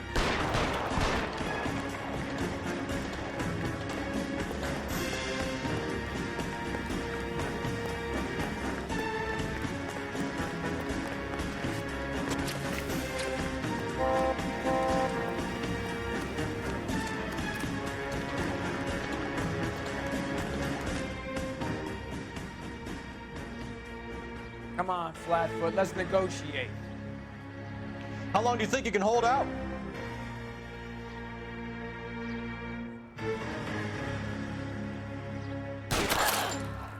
Help me!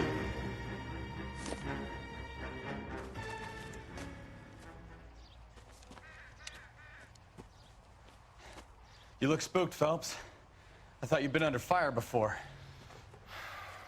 It never gets any easier, Bukowski.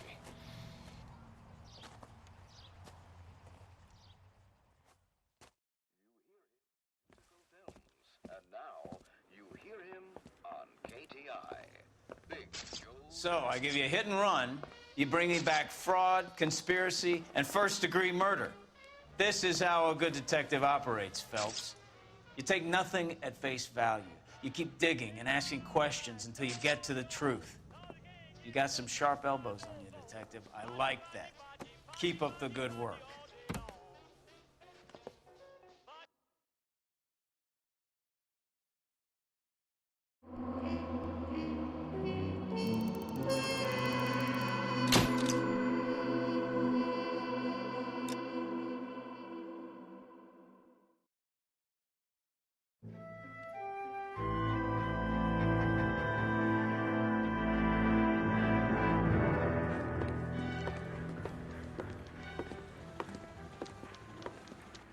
Phelps, Bukowski. B-Cop says he located a green Kaiser Fraser from the hot sheet. Address is 6 West 2nd Street. Get over there and see what you can find out. Go on. Sorry to inconvenience you. We're on it, Captain.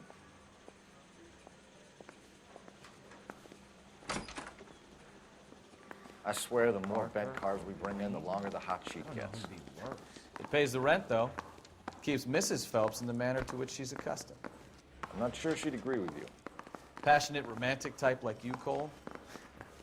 I don't believe a word.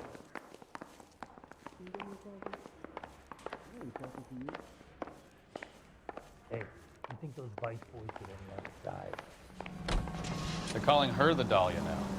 Wonder what Veronica Lake makes of that one. What a case. You hear whether they're making any progress? Captain Donnelly seems to think they have it all wrapped up. Brown and Green are sweating this Manley character. I heard it'll be in front of a grand jury by next week.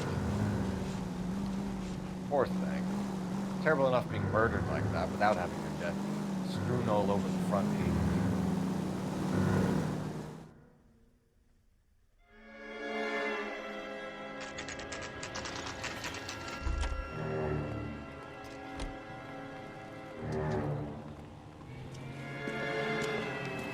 That's the car, Cole. Just pulling out of the drive. Get him. Remember, we need him healthy enough to answer questions. 1247, Detective Phelps, requesting immediate backup in pursuit of a stolen green Kaiser Fraser from 6 West 2nd Street.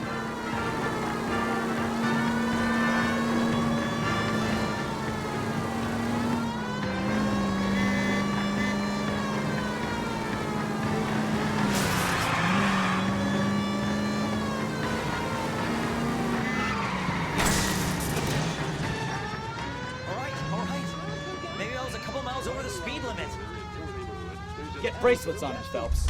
I'll call it in. Put your hands where I can see them. Okay, to KGPF. Why did you run from us? I saw a big car in my rearview mirror with 2 tough guys bearing down on me. What would you do? What's your name? Cliff Harrison. You're under arrest. For what? What are you talking about? Nice try. I'm talking about the car being stolen. You're out of your mind. I bought the car, and I've got the paperwork to prove it.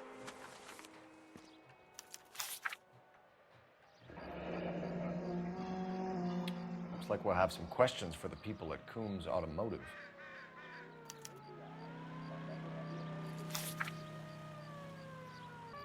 You purchased this car from Coombs Automotive Company? Yeah, that's right. And the ownership papers? From the same place.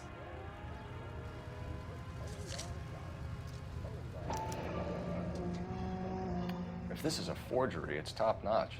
This will need to be traced.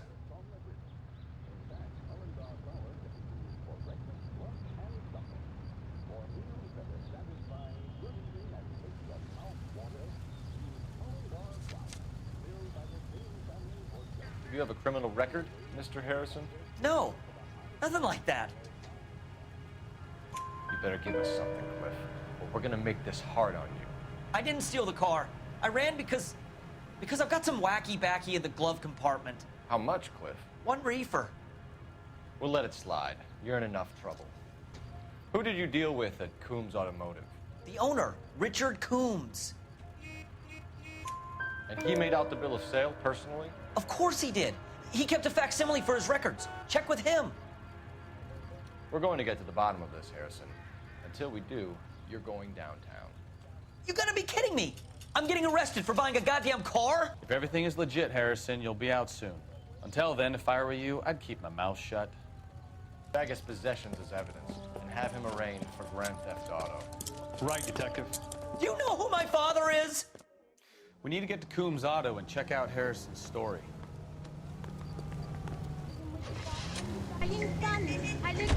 What? I think he's telling the truth. Some of the most convincing people you will ever listen to are born liars. Usually they're called politicians.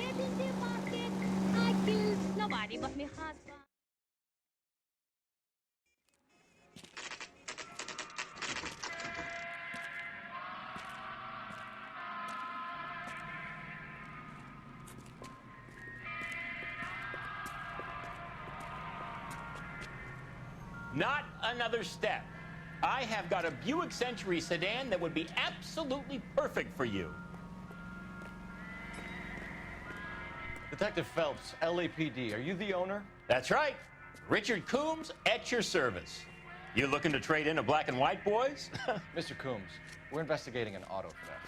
A man by the name of Cliff Harrison claims he bought the car here. Well, some people would say that my cars are a steal. That's a joke, son. Very amusing, Mr. Coombs. I remember Harrison. It was a green two-tone Kaiser Frazer, if I remember rightly. Do you have the bill of sale? It's in my office. Walk this way.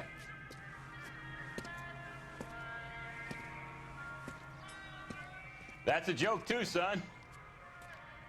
Phelps, you mind if I shoot this guy? He's getting on my nerves.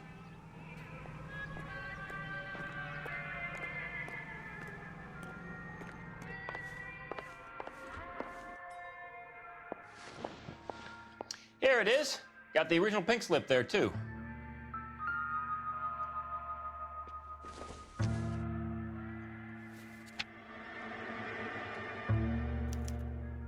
Gene Archer, 146 North Fremont Avenue.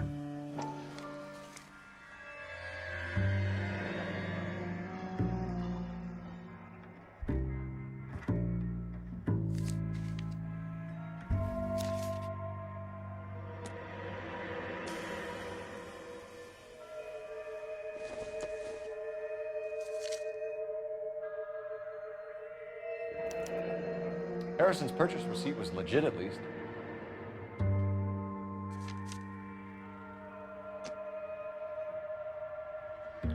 We have a couple of questions. All right, fellas. Shoot. Can you tell us how you came to buy the car? Girl just wandered in right off the street. Nothing unusual about the car. Not really my usual type of vehicle. The price was certainly right, though. Nice girl, but about as sharp as a bag of wet mice. Did you pay with check or cash? A check. She wanted it made out to cash, but I insisted. Man has to watch his cash flow. What name? I made it out to Gene Archer on the Bank of Arcadia. Can you describe this Gene Archer? Brunette, maybe 25, 26. Little on the plump side, but not bone ugly. What was your impression of her? Kind of harried and harassed. In a hurry to go somewhere, but no place to go. You get to know the type. Do you know anything about the company that prints these pink slips? Nope. Should I? It isn't exactly my business. It says Marquee Printing. You've never heard of them? Marquee. Sure. They do all the government red tape. You'll find the place down on Aliso Street near San Pedro. When exactly did you hand over the check, Mr. Combs? Close of play on Friday. Why didn't you pay her cash? You knew the car was dirty. I had an inkling. When people are in a hurry for money, always pay by check, son. Gives you a couple days to back out. This was all above board. Yes, of course it was. Did this look legitimate to you, Coombs? I'm in used cars, son, not bearer bonds. In my business, you don't look a gift horse in the mouth. Now don't come on all high and mighty with me if you want my help. Thanks for your help, Mr. Coombs. We need to continue the investigation. Hope you sort out your problem with Mr. Harrison. Go easy on him, son. Boy's about as sharp as a bowling ball. He's built too low. The fastballs fly over his head. Let me shoot this guy, please. You have a pleasant day, Mr. Combs.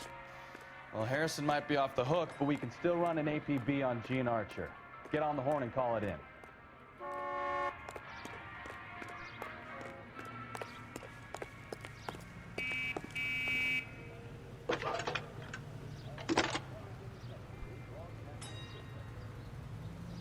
Phelps, badge 1247. How could I help, Detective?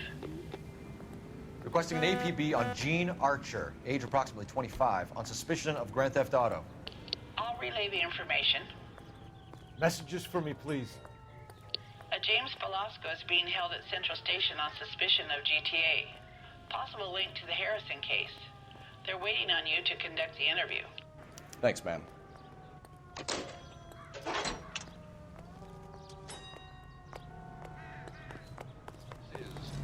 Here's a chicken and egg question for you. Do you think you have to be an asshole to sell cars? Or that selling cars turns you into an asshole? You've got it in for everyone today, haven't you? I've always got it in for car sales. Doesn't matter what they're worth. And why do they always think they're comedians when they're about as funny as a heart attack? Maybe the more annoying they are, the quicker you sign on the dotted line, just to get the hell out of there. Communist penetration of the Hollywood film industry.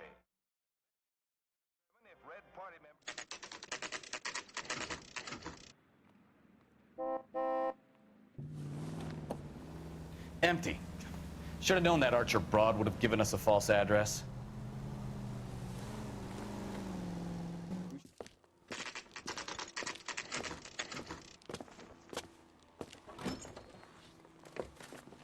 Detectives, Velasco is prepped and ready in 2. Another stolen car with legit papers. Thanks. Yeah, I want to make homicide. You know you've got it made if you can get to that desk. Mouthpiece tore strips off me at the grand jury. Case Crummy is thrown bastard. out. Now the DA wants my head. James Velasco? I want a lawyer. It's my car and I got the proof right here. Take a look for yourself. I used to be indecisive. Now, I'm not so sure. The paper is real enough, Velasco, but the car isn't yours. This pink slip is a forgery. What the hell?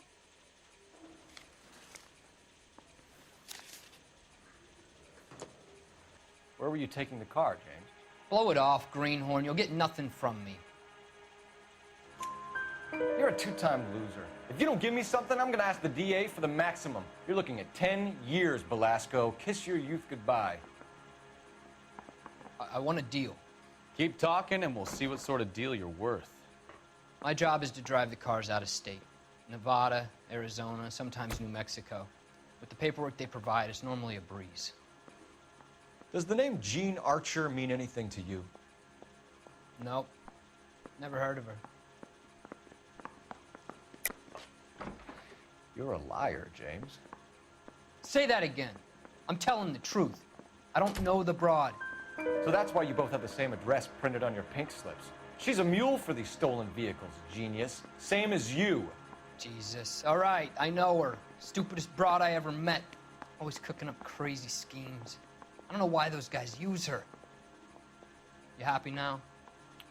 What happens to the cars once they cross over the state lines? I don't know. I just deliver them. Give me something, Velasco, or I'll take you back to the cells and tell the whole station you're a child molester. How long do you think you'll last? Okay. I hear you.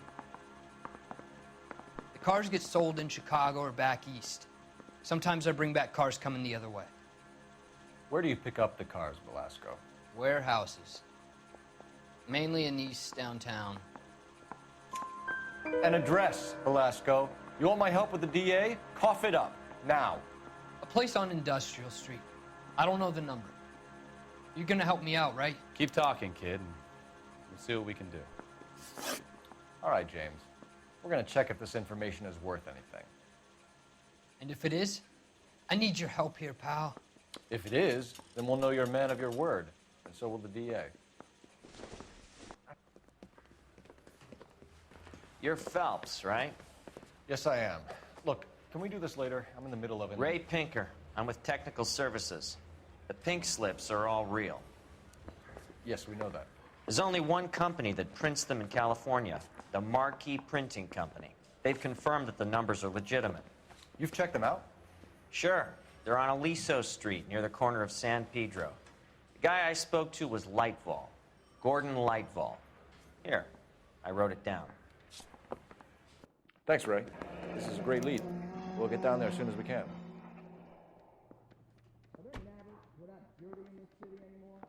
I didn't come to California. You think those Vice boys get any on the side? Phelps, your GTA suspect, Gene Archer, spotted by a patrolman. Western Union office, 253 South Hill. Less than a minute away down the street if you run. Go! She won't hang around.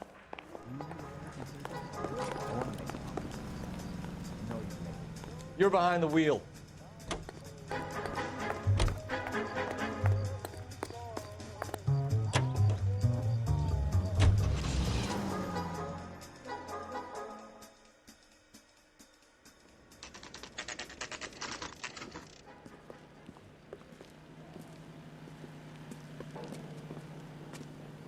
It'll only take a little while longer, madam. It's quite a meet Joe's LAPD. buddy. We'll take it from here. Really? God damn it.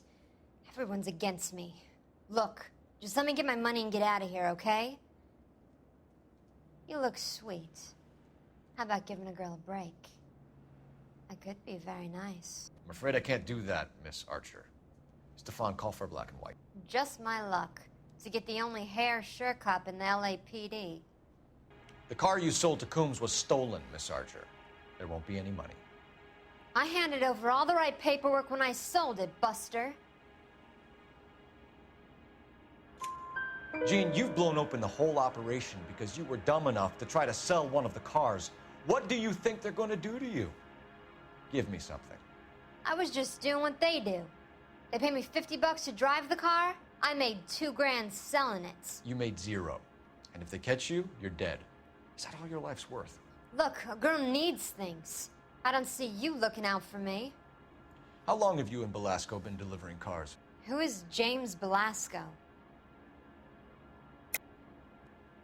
You're lying. James Belasco. I don't remember mentioning his first name, Miss Archer. Oh, well, I think you did, didn't you? Well, I'm sure of it. Anyway, I don't know him. You aren't sharp enough to lie to me, Gene. You and James Belasco share the same address on your pink slips. We have him in a cell. Okay, so I know the creep. The pink slips are real. The home addresses are always vacant lots. Bigelow is always boasting that the paperwork is legit and that if we stick to our stories... And don't try and sell the car? Yeah, that too. Tell me where you picked up the car, Miss Archer. Look, I can't remember. Let me go, will you? Please. What have I got to do? Trying my patience here, Gene. I'll have the reporters down here and have your picture in all the papers. You'll have nowhere to run. All right already. I get the message. I pick up the cars from a guy named Bigelow. 58 Industrial Street. Big warehouse, full of goons. Now you've got what you want. Can I go? Please? No, you sure can. We've got a car waiting outside for you. Some career advice, Gene. Get out of crime. Marry someone boring who has money and will find you captivating. Is this guy for real? He takes a little getting used to, but yeah, he generally means what he says.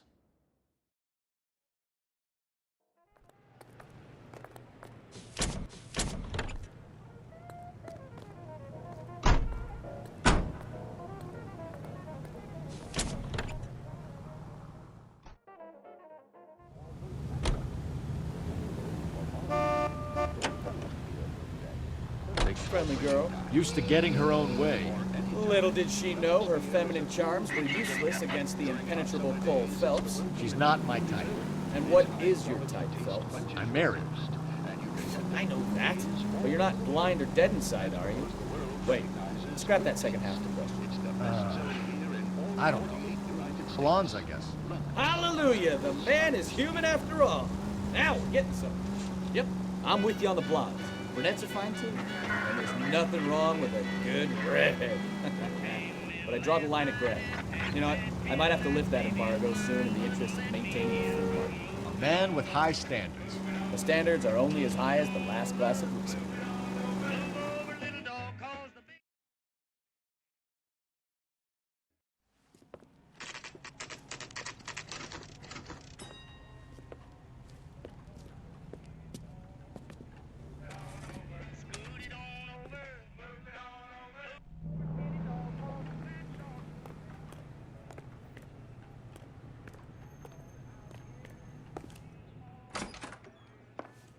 And what can I do for you, gentlemen? I'm a traffic detective from Central Division. Who's in charge here? I am, Gordon Lightfall. What's this about? We understand that your company prints California vehicle titles. Yes, I have the government contract to print pink slips. Have done for some years. Have you had any goods or equipment stolen recently? We're running up against stolen cars with seemingly legitimate paperwork. Not recently. Have you ruled out forgery? There's no shortage of talented artists in this town. We'll keep it in mind.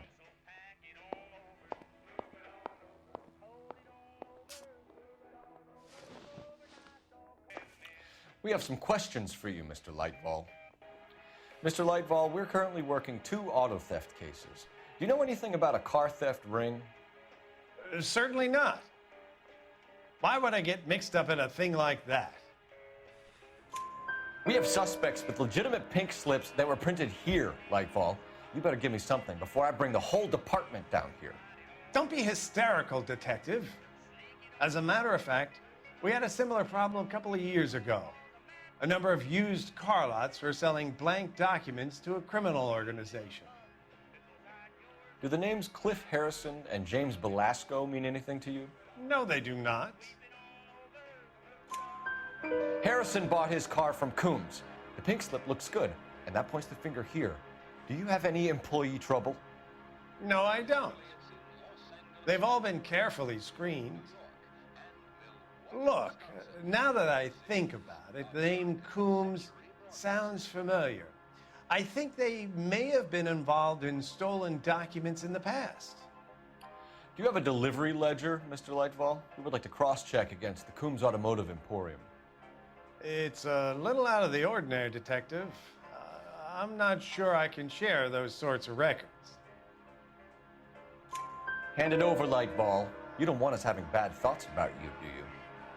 Very well, but this really is irregular. Over here.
For a couple of black and whites.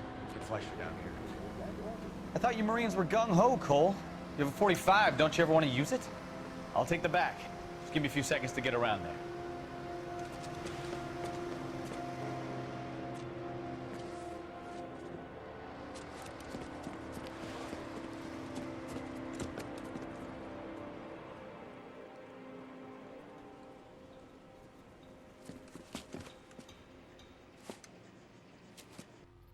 Cole Phelps, LAPD.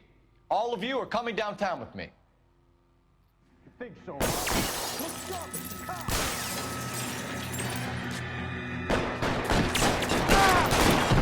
Kill a cop. That is the electric chair.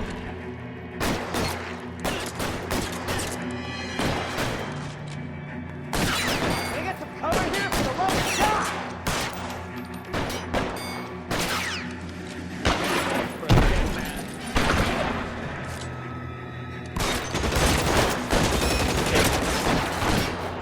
His head out and step on it.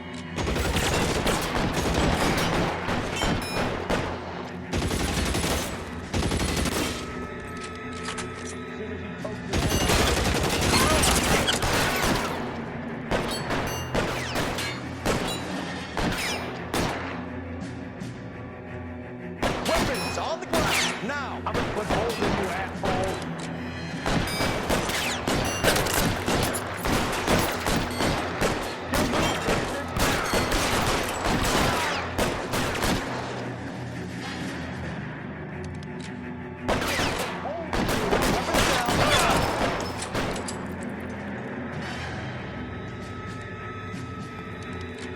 Let me see if I can put one between your eyes.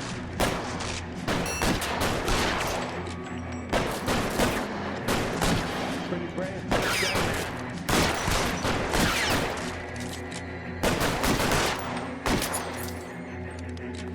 I'm gonna flip over you, asshole.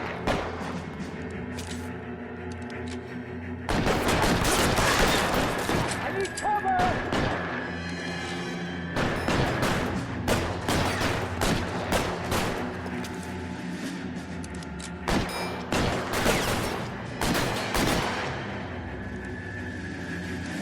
As soon as you post it, step on it.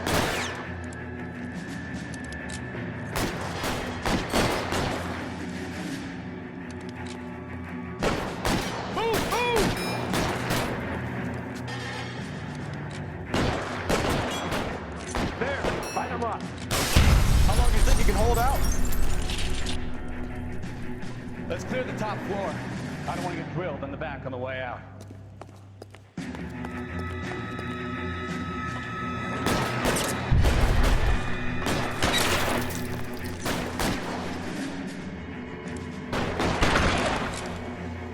Stay down.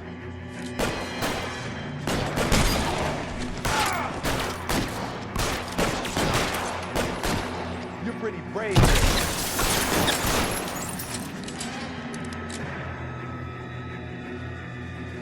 Let's see if I can get them. Stay in cover.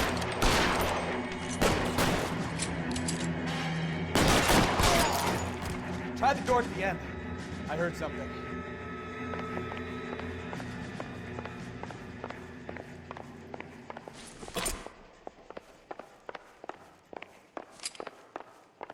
All right, don't shoot.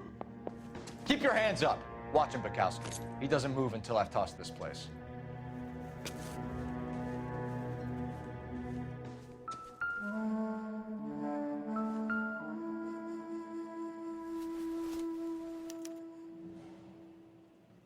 Marquee Printing Company. There's nothing like going direct to the source.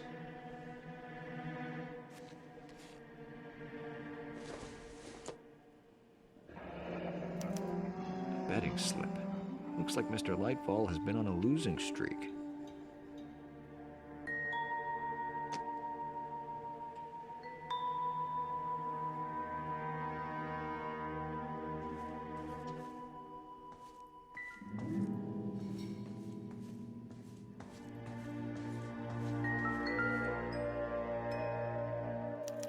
There are enough slips here to keep them stealing cars till Christmas. We've got a trail of pink slips and stolen cars that leads right to your door, Bigelow. You're in this up to your neck, but I don't think you're the man in charge. Make it easier on yourself. Give him up. I do work on cars for customers. You charge in here shooting up the place like it's the Ballad of Bulge. I can't give you anything. We know about marquee printing. You can make this easier on yourself by giving us your man on the inside. I sometimes repair cars and put them back on the road. I need a pink slip to resell them. There's no problem there. There are at least 4 dead men in this warehouse. A couple more. Punks won't make for that much extra paperwork. We'd be doing the legal system a favor. Okay, tough guy. I get the message. Lightfall, the guy who runs Marquee. He's the big shot. He likes to spend big at the track. He owes people. Lightfall, the guy with no luck at the track. Tell me about him. It's one of the guys lying over there. You're right. He has no luck.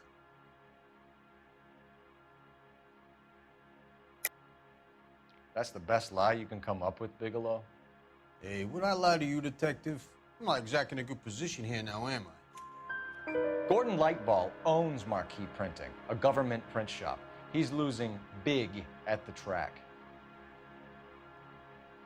He has these big government contracts. He's in hock over 20 grand. If the feds find out, contracts will be all over.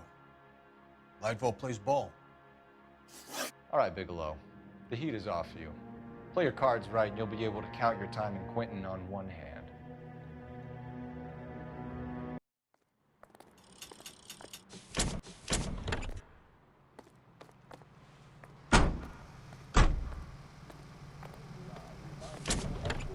job awaits you in the United States Army.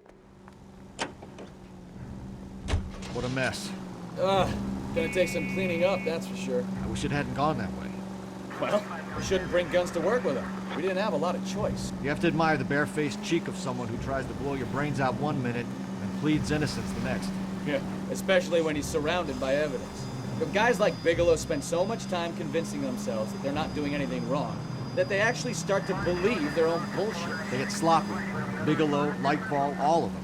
If they hadn't, who knows how long they could have kept this racket going. Complacency or greed. It's always one of the two that brings them down.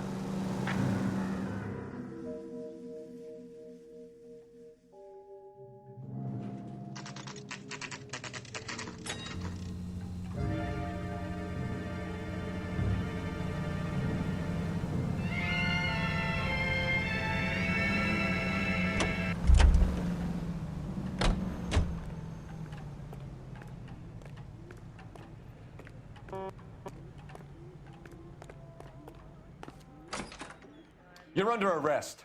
You again? This harassment is starting to wear thin. We found a box of pink slips in a warehouse full of hot cars. You signed for them, Lightball. I signed for all the orders and deliveries. You'll need something better than that, cowboy. Save it, Lightball. We already have all we need to send you down. I've had enough of this. You either produce some shred of proof, or I call my attorney. You're in the hole with the organization.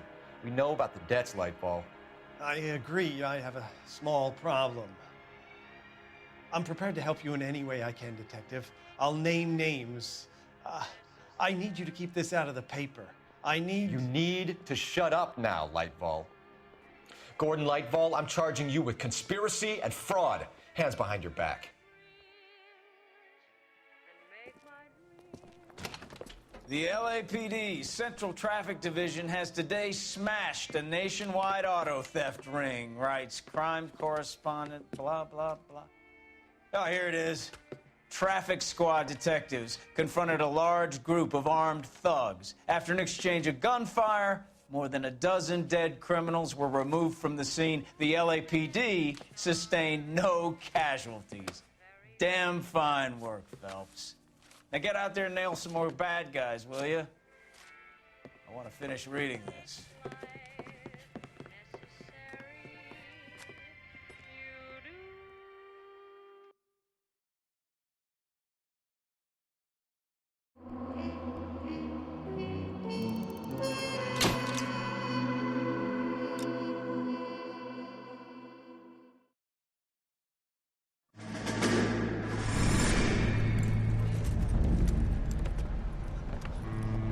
My family runs a shipping business in San Francisco.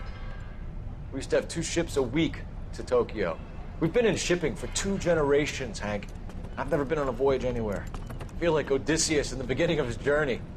The Odyssey took 10 years, Cole. This is the American century. America can rule the world after we win this war. We need to stay alive, Cole. These men are counting on us. Have you heard what the veterans are saying to each other? No. Golden Gate and 48. That's 4 more hard years of fighting.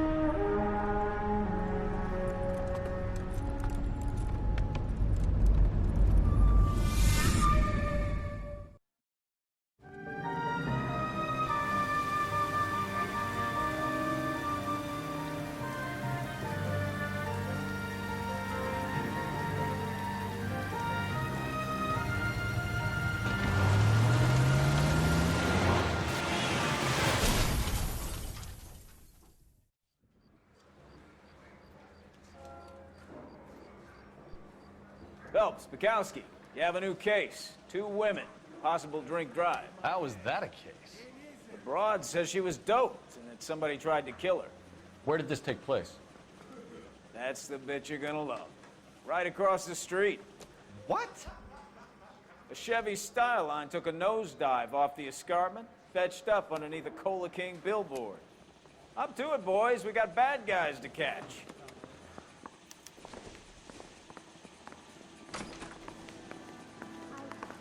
See you later, fellas. Try not to work too hard. Yeah. Look at you dancing with the boys. There's a tear to my eye watching my caterpillar grow wings. I'm just trying to fit in. Educated, hardworking, straight as an arrow. I hate to break it to you, Cole, but you'll never fit in this century.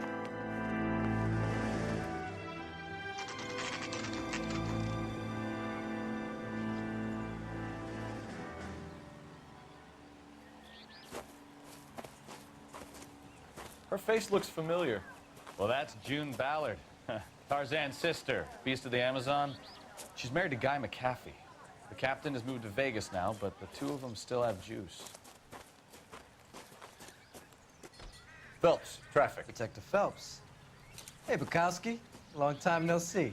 You could have called this in by megaphone, Enrique. Phelps, this is Enrique Gonzalez. Enrique was a pretty decent middleweight. What do we have, Gonzalez? Broad drives right through the empty lot and off the side of the escarpment. Her story is that a movie producer doped her and her friend and sent the car over the cliff. Was anyone hurt? Driver's beat up. Not too bad considering. If she hadn't hit that billboard, we'd be scraping both of them off the pavement. Passenger's a Jessica Hamilton. She's just a kid. She's pretty knocked around. Kid gonna be all right? I think so. They've taken her to central receiving. If you want to take a look around, you can stall the ambulance. Thanks. Do that. One more thing. Watch out for the driver. She cuts rough. This ain't the red carpet, so get out of my lens. If you're looking for the coroner, he's down by the crash site.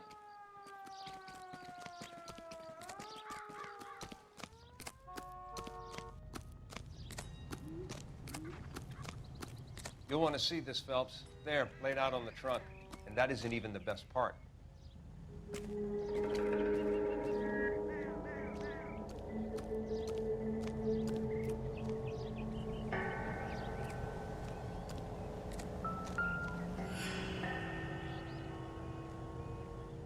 Looks like they're lucky they weren't more badly injured. Must have been unconscious. Being relaxed tends to lessen the soft tissue damage.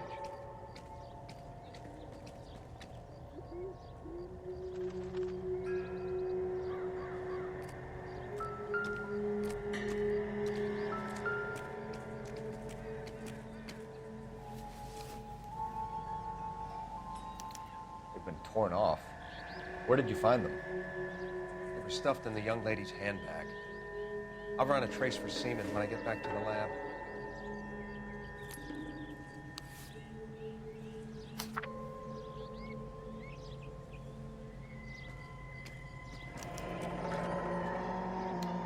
She's a long way from home.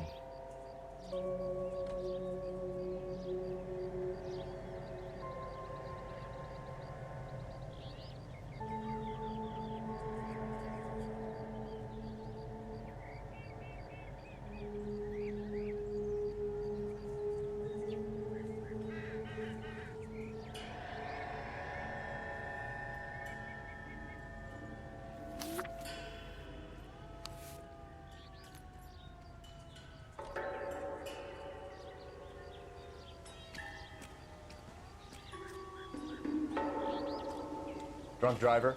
Maybe not. How so? Well, a head I found without a body piqued my interest. See what you think. Alas, poor Yorick. I knew him, Horatio.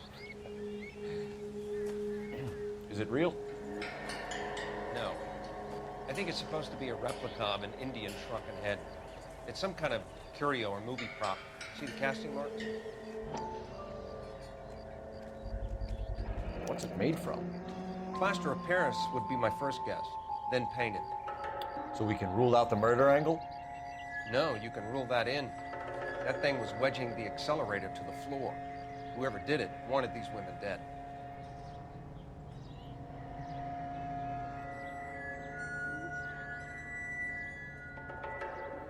Never the same, are they? How does someone manage to tip their ride straight off a cliff?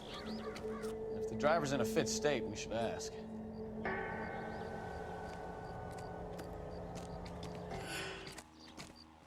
Mrs. McAfee, we would like to ask you a few questions, if that's okay. I prefer to use my maiden name, June Ballard. You might be familiar with some of my work. Can you tell us what happened here? You're kind of cute for a cop. Maybe a bit on the serious side. What about me, June? I'm a big fan of Beast of... I don't like. Keep out of this. We understand that you're still suffering from the effects of the accident, Mrs. McAfee. The officer says that you claimed that you were drugged. Who did this to you? That rat slipped us a Mickey Finn. It's no wonder I feel so dopey. I can't remember. It's a serious offense to withhold information from the police during a criminal investigation, madam. I told you to call me June. You're making me feel like an old lady. And don't bother your handsome head about this. My husband will settle the score with Mark Bishop. What can you tell us about the passenger in your car? Jessica Hamilton. Poor Jessica. It's been a rough day for her. She's desperate to break into movies. What more can I say?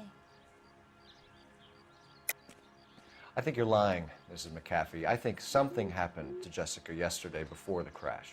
I'm offended, Sunshine. Do you have any proof? Miss Hamilton's underwear were physically torn from her body. She wanted to go to a casting. I took her to a casting. Whatever happened after that is between her and Mark Bishop. We found a shrunken head that was used to tamper with your car. You see, I normally don't drive off cliffs. The last thing I remember is getting behind the wheel. It's obviously some kind of movie prop. You must know where it came from. In case you hadn't noticed, I am the talent. And the talent doesn't deal with props or sets or any of that kind of stuff. Why don't you ask Mark Bishop which prop house he uses? You mentioned a Mark Bishop. You think he might have had something to do with this? He is a movie producer. As for his involvement, you just leave it to me and my husband to worry about. I want to know what happened between you two that made him want to commit a double murder. Bishop offered me a part in his picture. Then he withdrew it. Fact is, we had a deal. I pressed him on it, and this is where I end up. Mrs. McAfee, I think it would be in everyone's best interest if you accompanied Patrolman Gonzalez back to the receiving hospital. I'm going to be okay. These guys can take me home after. My lawyer and I have talked to the news house. Mrs. McAfee, you are still under the influence of narcotics, and you're likely to go into shock once the drugs wear off. And I thought you were a heel. It's nice of you to be concerned. I think we're good here. Let's go see what we can shake out of the kid.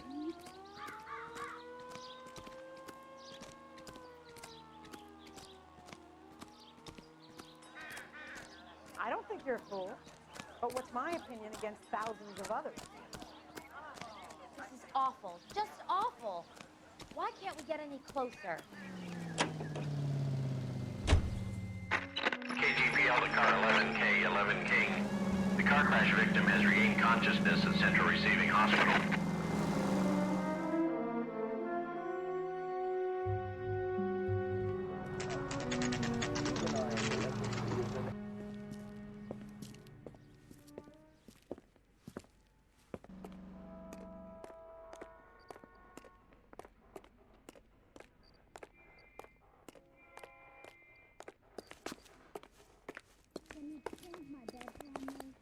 Hello, Detective Phelps, here to interview a Jessica Hamilton. Jessica Hamilton. Oh, yes. She's in the room right behind you, Detective. You can't hold me here. No, I don't Feeling need better to be since manhandled this morning, by a Jessica? doctor. I need my lawyer. Hey, where is the telephone? Do you know who I am?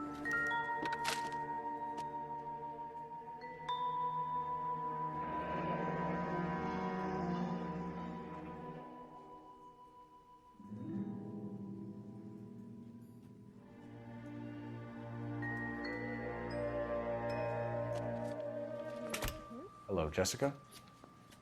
My name is Cole Phelps. I'm a policeman. I'd like to talk to you about your accident, if that's okay. Okay. Can you tell me what you remember about the crash? It's all kind of fuzzy. I remember waking up here. Nothing happened yesterday. Tell the truth, Jessica. Why the big cover-up? I'm not lying to you. We found your underwear in your handbag, Jessica. You need to tell us what happened. The doctor told me what happened. I didn't want that. I just wanted to be a star, to be in movies. I told Junie what happened, and she told me to toughen up. That was the price of stardom. Did she now, cold-hearted bitch? It's not Junie's fault. It's not my first time. I had a boyfriend back home, but my father found out about him. Even if you consented, Jessica, you're still underage. We need to get in touch with your parents, Jessica, to tell them what has happened. Oh, you don't need to worry them. They sent me along to stay with Aunt June. They trust her to take care of me. You're lying, Jessica. How are we going to make this right if you lie to us? Please, Detective, why would I lie to you?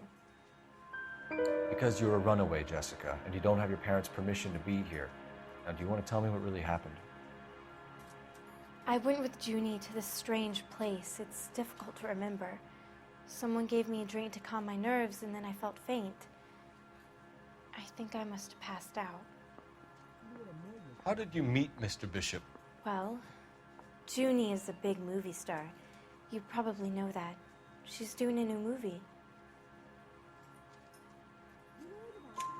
What's the story with Bishop and Mrs. McCaffrey? Why does he want the two of you dead? That can't be true. Mr. Bishop seemed very happy today. I mean, yesterday. And that's why he wedged a shrunken head against the accelerator pedal and punted the two of you over an escarpment? I overheard Junie speaking to him on the phone a couple of times. Screaming, really. She can be very hard sometimes, Junie. But they seemed okay yesterday, like they worked it out.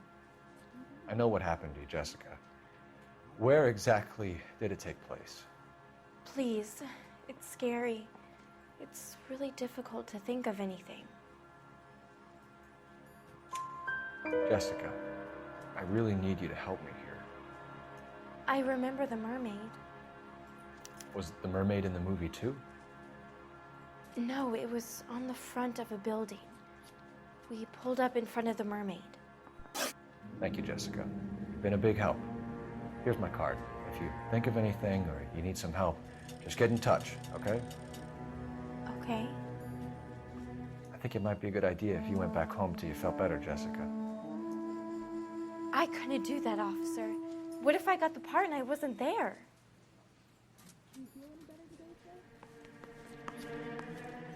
It's the tale of this town, Cole. Lambs that go willingly to slaughter. Who the hell is that? Must be her lawyer. He certainly expedited her release. I don't like it, Cole. Why is she in such a hurry?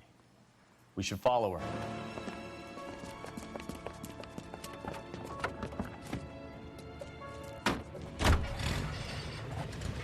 There she goes. Come on.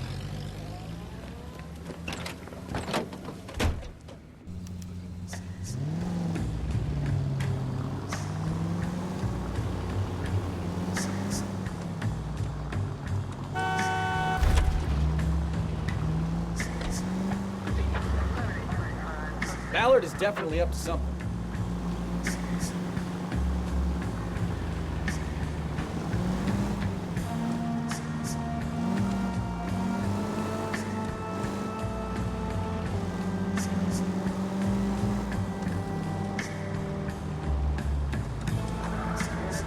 She seems to have made a remarkably speedy recovery.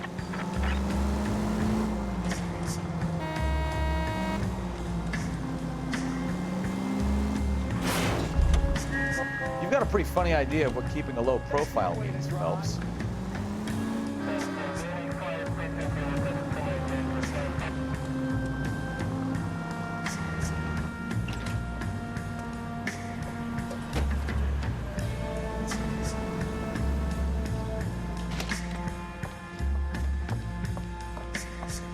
Get in there and see what she's up to.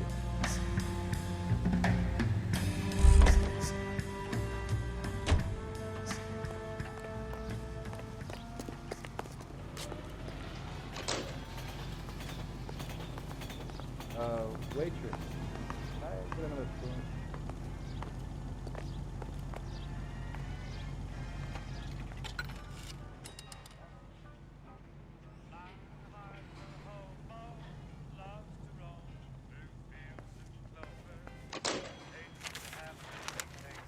Baby?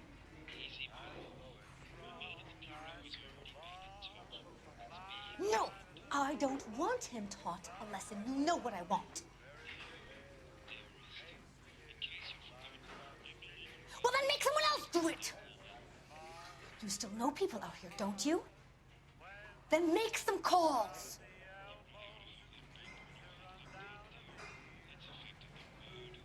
I'm gonna be very clear about this. You get this done, or I'm...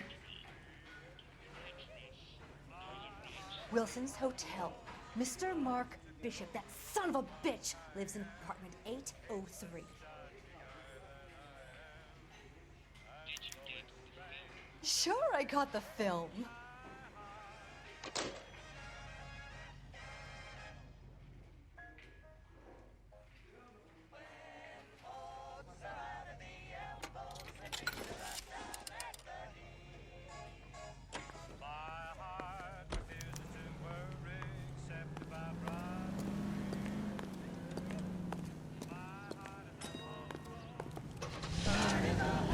So what's the story? I'm guessing she didn't stop for light refreshments. She made a call. Sounds like Mark Bishop has a heap of trouble headed his way. I've got an address. Wilson's Hotel, apartment 803.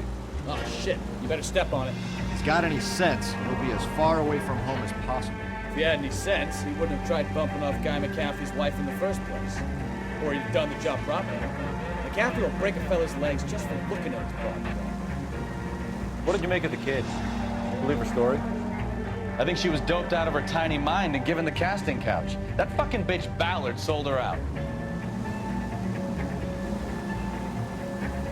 So if Ballard was doing someone a favor, why did they try to kill her? All units in the vicinity in car 11K, 11 King, a 415 in progress at apartment 803, Wilson's Apartment Hotel, 1220 West 7th Street, Westlake Park. 11K code 3, all other units code 2. KGPL clear. Roger, KGPL. 11K en route. All units in the vicinity in car 11K, 11 King, a 415 in progress at apartment 803, Wilson's Apartment Hotel, 1220 West 7th Street, Westlake Park. 11K code 3, all other units code 2. KGPL clear.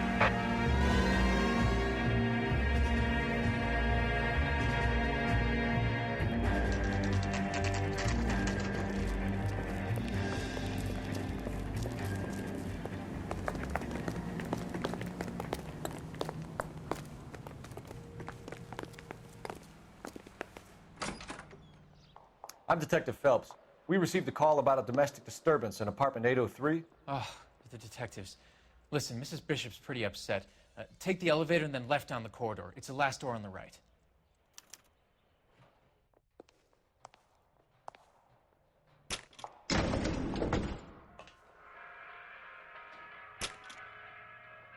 Sounds like we're about to make it a hat trick of hysterical female witnesses.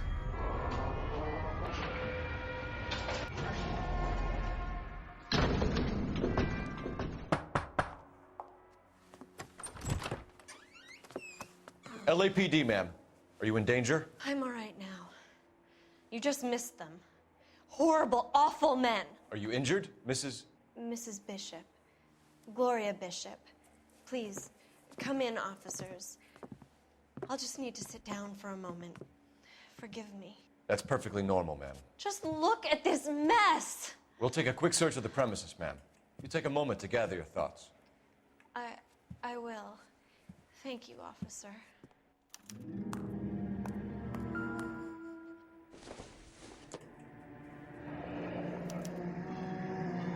What do you have to do to earn $20,000?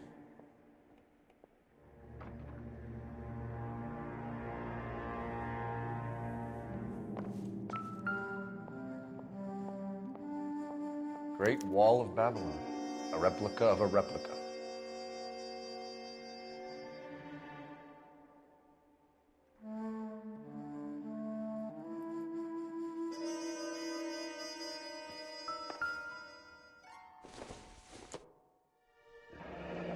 Looks like the old movie set downtown.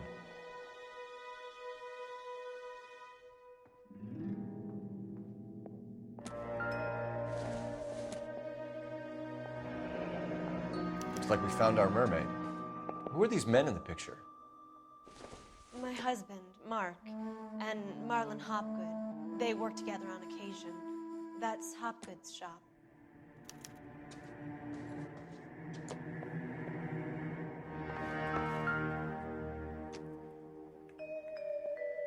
Presented to Mark.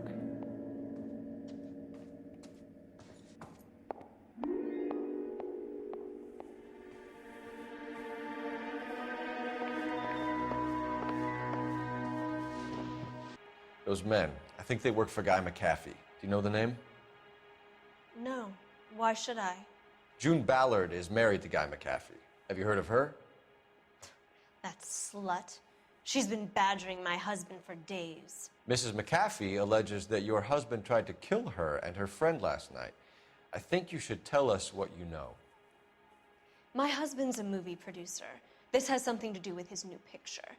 He doesn't include me in his business.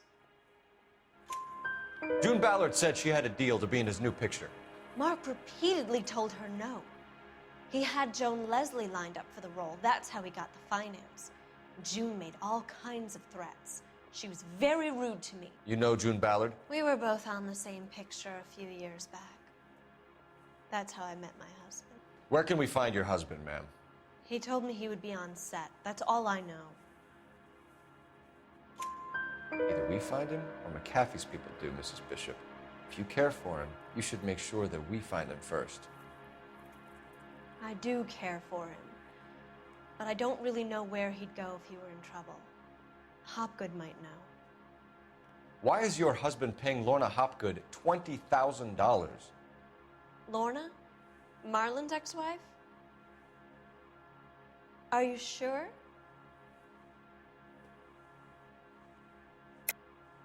You're lying, Mrs. Bishop. It's some kind of payoff. You know exactly what the money is for and who it's getting paid to.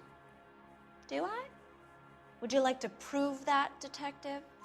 Your husband looks like he's being blackmailed. They obviously have something on him if he's prepared to kill to cover it up. Why is the payment going to Hopgood and not McAfee? Lorna works at a check-cashing place in Hollywood. You need to ask Hopgood why he needs that much money in cash. Your husband was at a casting yesterday with a young girl? Not that I know of. He told me he was looking at locations. The picture's been cast. Jessica remembered a mermaid. The mermaid on the front of the prop store. You better come clean with me. This is a sick town, Detective. Are you sure you really want to know? The truth is, my husband likes them young. And you think that's okay? I was 16 when I first met him. I thought he was a genius, a magician with film. I was 20 before I realized he was just a B-movie hack. But he's nothing compared to some of the monsters at these big studios. My guess is Ballard sacrificed her little friend. Happens to a lot of girls. Your husband is in trouble. It could go easier for him if you were more helpful, Mrs. Bishop. He's a big boy, Detective, and so are you. This is Hollywood. There's always a deal to be done. Operator, give me R&I. Putting you through now. Phelps, badge 1247. How could I help, Detective? I need a location on a silver screen prop store. Just a moment. Silver Screen Props, corner 3rd and Figueroa. Thanks for your help.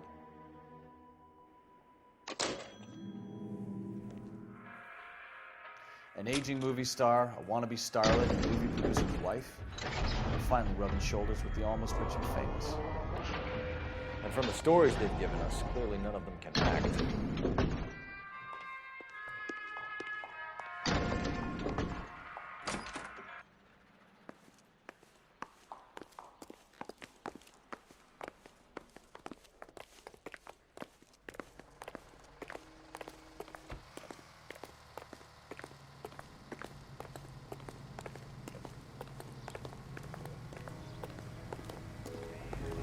Mrs. Bishop knows more than she's letting on. She doesn't seem to realize how much trouble her husband is in. The LAPD are the least of their worries right now. You think she'd have gotten the hint after those hatchet men redecorated her apartment? Maybe she's just loyal. Or she's in on it. She didn't seem like your average giddy broad with nothing between the ears. Well, she might just be trying to buy enough time for Bishop to put a couple of oceans between him and the cat.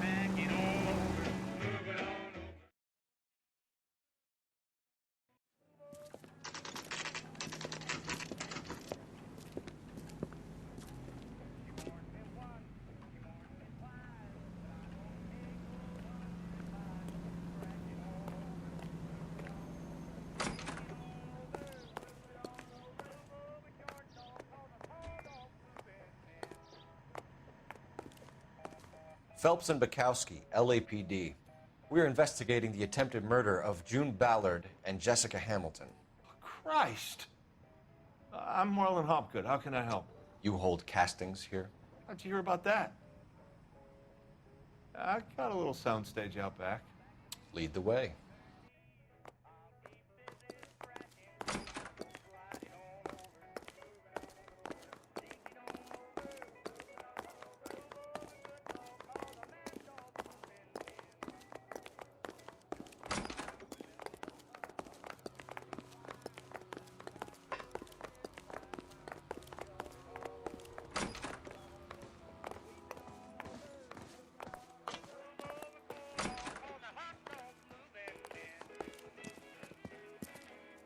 Keep him here, Stefan.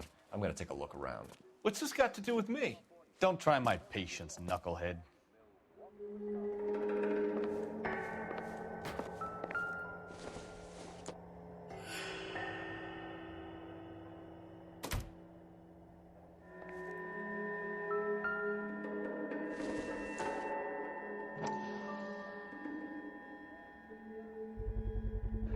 Doping a 15-year-old kid and abusing her in a screen test. What is wrong with these people?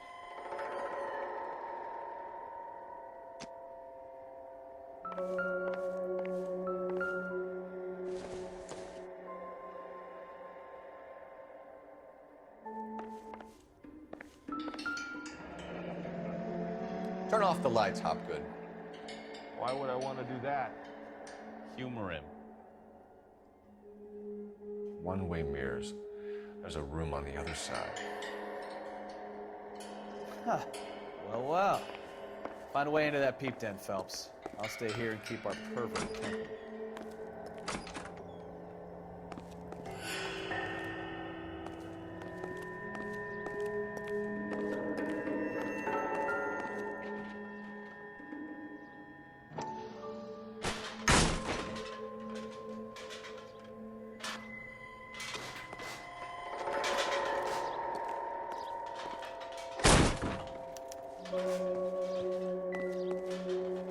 I wonder if they saw this, how many budding starlets would still get on the bus to come to Hollywood.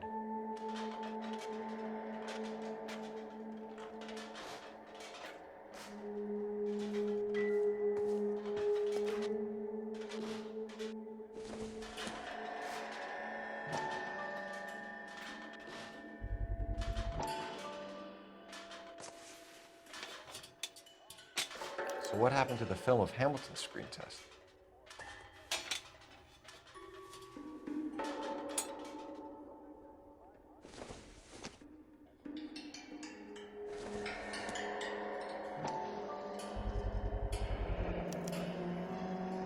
Jungle Drums, 8th and Francisco. Attention, Mark Bishop.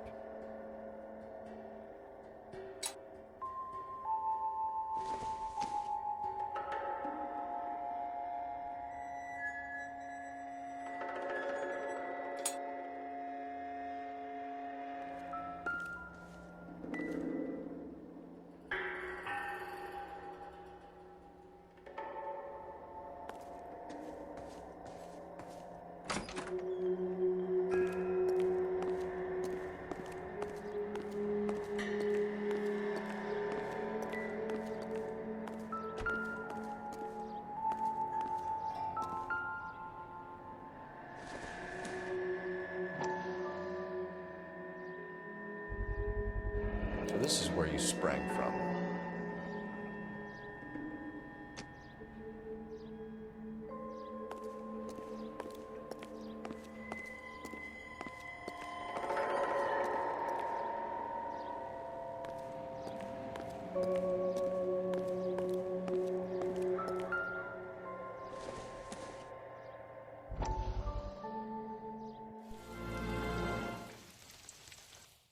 Listen, I have to call you back. I got some business here. Sit down, Courtney.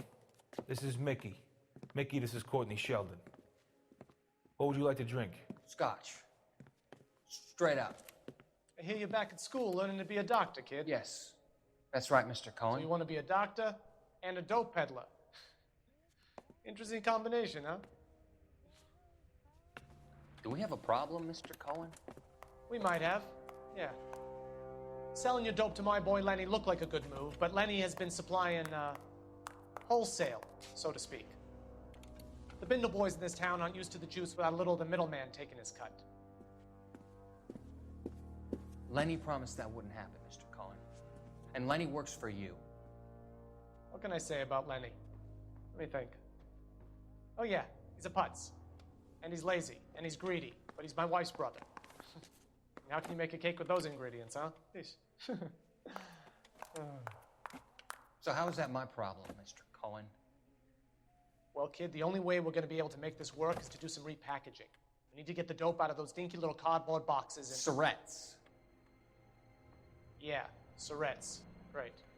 We can put it into a big vat so we can water it down a little bit. I won't bore you with the chemistry, but it doesn't work that way.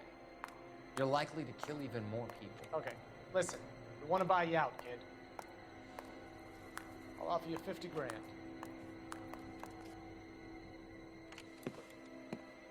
Hey, hey! You don't like my offer?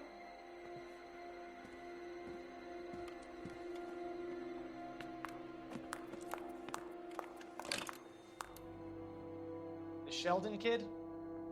I think I want him dead.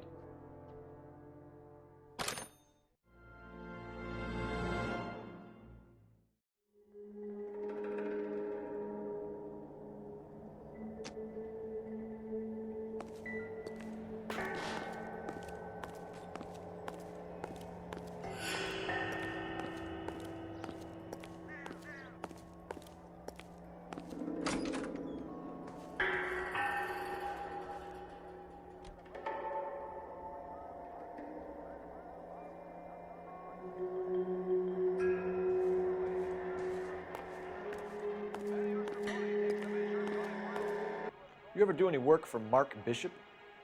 Mainly do work for the studios. RKO, Republic, Warner Brothers. So yeah, when Bishop was doing work for a studio, yes. When did you last see him? Now I'm doing work for his next picture. Still pre-production though. Haven't seen him around here in a while. I know you're lying, Hopgood. Bishop was here, and you know exactly what he was doing and what he left lying around afterwards. You come in here without a warrant, and now you start throwing your weight around? A 15-year-old girl told me how she was drugged and molested at a casting house. I found the chloral hydrate in your drinks cabinet. You give me something or I will break your fucking jaw, Hopgood. Bishop was here with June Ballard and the girl. A lot of producers and directors use this place. I'm not responsible for what goes on here. McAfee's men are looking for Bishop. We need to find him first. Any idea where he might have gone to ground? If he really tried to kill McAfee's wife, my advice to him would be to leave town. You're delivering props to Jungle Drums on 8th Street? Bishop is using that old rundown wreck of a set. That place is dangerous. But it might be a good spot to hide. What's the deal with you and June Ballard? Look, buddy, I make props. I hardly ever meet the talent unless it's something tailor-made for them, like a sword or something. You and Ballard are blackmailing Bishop. That's why he cracked. You got nothing on me. My hands are clean on this. Enough. I've been in your peep room, Hopgood. I've seen your smut pictures and the camera setup. You made a movie of Jessica. I found the canister. The deal is I get to sell the movies to burlesque houses and private collectors. These movie guys love seeing their cocks on screen. But part of the arrangement is I never film their faces. June had me film Bishop, and then she kept the movie for insurance. He went apeshit when he realized his face was front and center. Who has the film now? Who else? McAfee. Ballard had what she wanted. Where does the money come into it? What money? Enough of the lies. I told you I get my cut selling dirty movies. Your ex was getting 20 large from Bishop. If I wanted to skim 20 from Bishop, we'd do it through the movie budget. June said she'd sell him the film once the movie had wrapped, but Guy wanted cash. He's in a cash-only business. You think I had a choice in this? That's all for now, Hopgood. We're taking you in. Phelps. Roy Earl, advice. Hold on a moment. This is clearly a vice case. You've been roughing up my informant? Hopgood is a vice informer? Yes, he is, Phelps, and a very important one. Look at that mug. Have you been upsetting these two officers, Marlon? So we just drop it? You do if you know what's good for you. You need to catch the movie producer before an angry husband does, from what I'm hearing. I'll be making a full report to the captain, Detective. You do that, kid. We're all very impressed with you. Let it slide, Cole. Let's get out of here. Detectives. Johnny Goldberg. You work for Mickey C. That's right, detectives. You wouldn't happen to know the guys who roughed up Mrs. Bishop earlier today by any chance? No, not us. We don't do that kind of thing. It's the husband we'd like to talk to. This is a police matter. You don't want to be taken in for obstruction of justice, do you, boys? You could try the obstruction rap, but it won't stick. We could beat that. You've had your 10 cents worth, gentlemen. Bishop knows how the world works. Mrs. McAfee hits him up for a movie part. Happens every day. But Bishop takes it a step too far and tries to rub out Mrs. McAfee. Naturally, Guy is going to get upset. What made you think Bishop would be here? We figure he might be planning a little accident for Hopgood, too. Those two guys have got some unfinished business. You let us know if you find Bishop. Guy McAfee can be a very generous man. I'm only going to warn you once, gentlemen, to stay out of this. This is a police matter. We will be bringing Mark Bishop into custody. At least he's polite. Kind of dumb, but polite. But I'm a lot less polite, you smug son of a bitch. So let me put it in ruder terms that even a pair of blockheads like you might understand. The only reason that you don't have bars on your windows already is because you're small fry. And we don't waste our time on small fry. You stay away from Bishop, and you stay away from me. Is that clear enough for you, asshole? Now run along back to your boss so we can pat you on the head and tell you what good boys you are.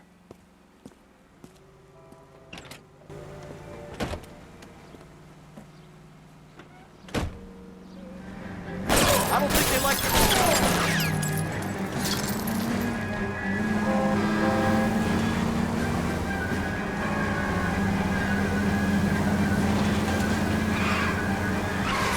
Closer, Cole.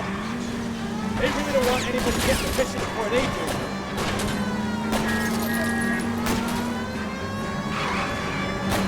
I'll try for the tires. Keep your foot down.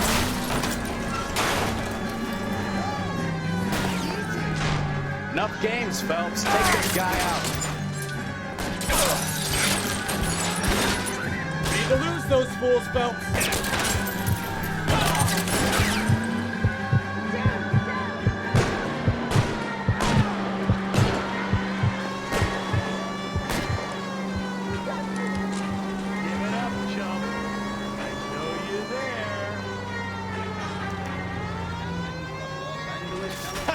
Let's see him chase us now. Onto the movie set, Phelps. Let's roll. Oh, Christ. When they say working traffic is like watching paint dry. You know how to piss people off, Bukowski. Dominion's minimum wage of... Hey, if they're prepared to gun down cops in broad daylight, McAfee really means business. Seems like we're the only ones who want Bishop alive. I have a good mind just to let him go work on the son of a bitch. I'm about done putting my life on the line to protect some child molester. That's our job, unfortunately. They don't get to dole out the justice.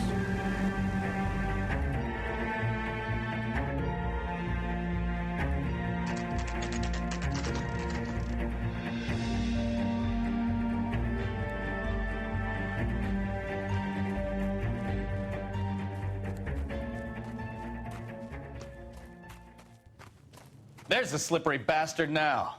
No. God damn it! Get him, Phelps. I'll cover the exit. Mark Bishop, stop! LAPD! 11K from the KBCL requesting assistance at 8 in Francisco, an abandoned movie set. My partner is pursuing suspect on foot. Code 3, KBCL.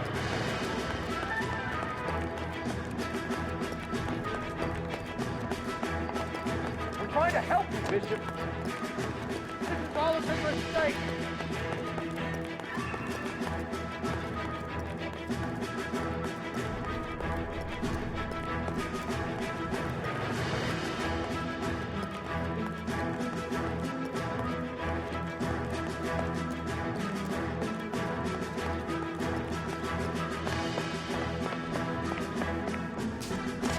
Us or McAfee's boys, your choice. I didn't do anything.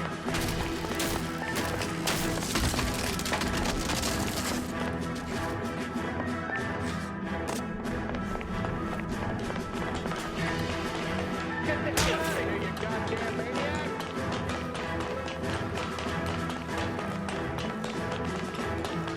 Bishop, that's enough. That girl made it all up.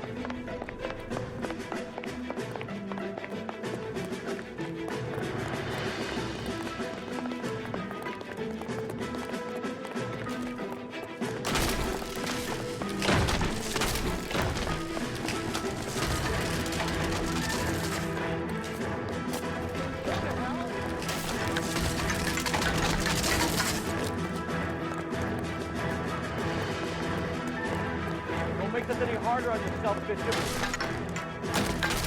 Shoot, Alex! Not failing me. Hands in the air, Bishop! Mark Bishop, you're under arrest for the attempted murder of June Ballard and the rape and attempted murder of Jessica Hamilton. All right, I'll come quietly. Just don't kill me. If you found me, then McAfee's goons will too. Oh, we need to get out of here. All right, but you stay close. Any tricks, and I'll save McAfee's boys the trouble. Follow me. I know another way out of this place.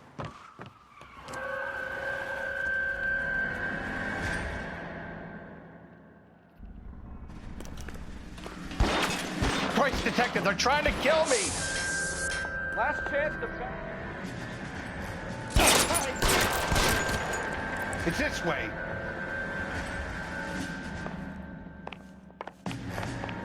LAPD, you're making a big mistake.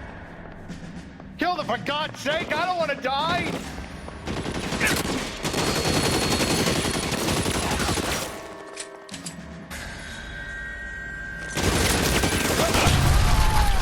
There's no way out of here. I thought you said you knew where you were going. We have to jump for it. Is this really the best McAfee's got? Find some cover!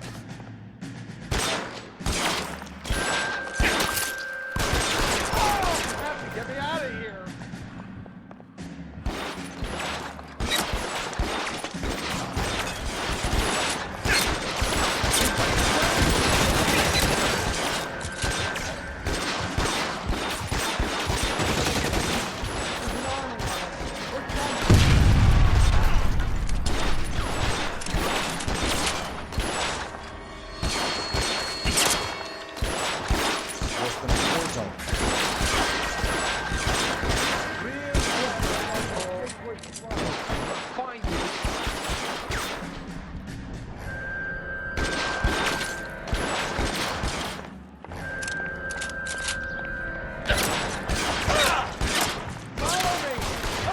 Kill every last one of you if I have to.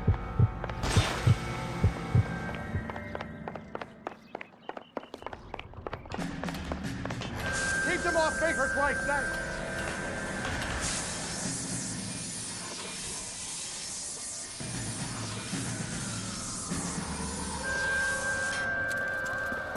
Get him over here, I'll cover you! Come on, the cavalry's here! Come on! Don't let it go fast!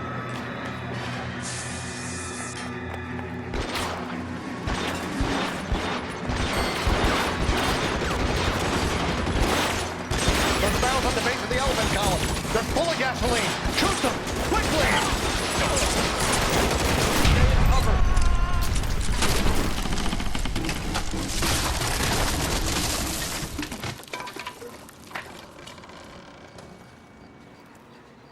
Follow me. We need to get him to the car.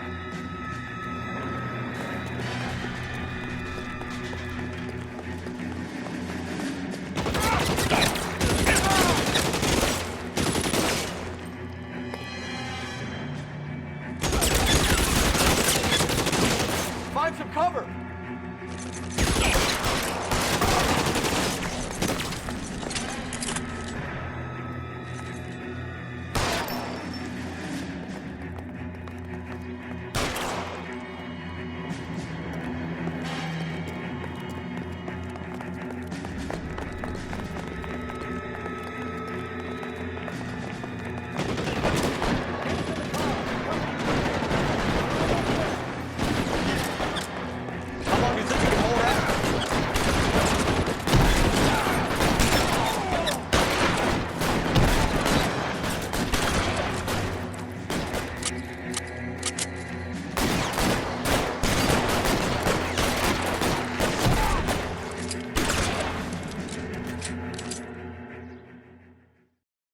Now, this is what I call a result. Mark Bishop, erstwhile film producer and all-around piece of shit, catches a fast ticket to Quentin for statch rape and attempted murder. So he gets to spend the next 15 years playing sissy instead of sticking it to little girls. That is justice, capital J, Detective Phelps. You've developed such a reputation, I'm not going to be able to hold on to you any longer. You're getting promoted. Go on, get your new assignment. It was good working with you, son.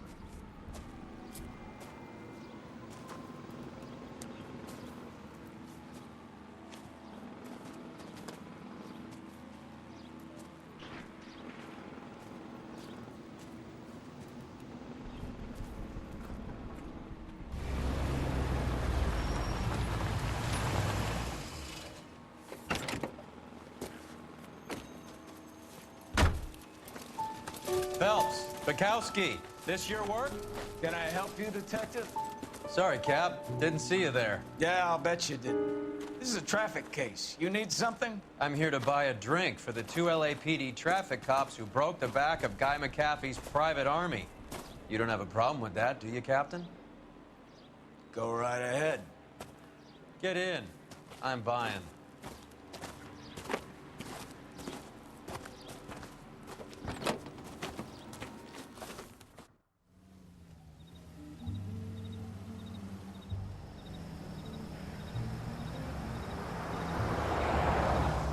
You'll like this place. A lot of movie people hang out here.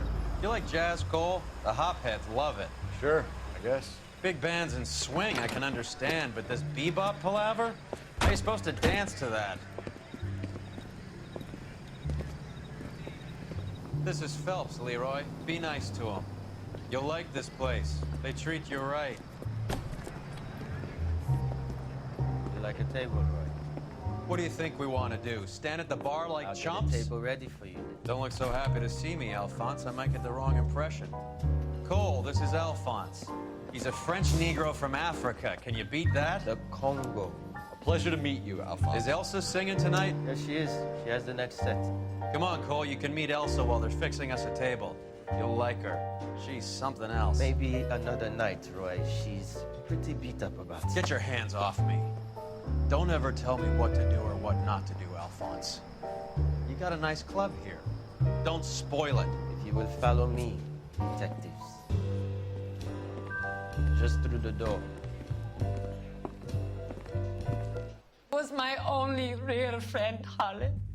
We went through it all. Do you realize what he meant to me? Of course I do. You have no idea. You said it was construction work. It was an industrial accident, Elsa. How can I be held responsible? Elsa, are you going on? Louis, for God's sake, he was my best friend. The only man who ever loved me without putting his hands on me. Hi, Elsa. Here's someone I'd like you to meet.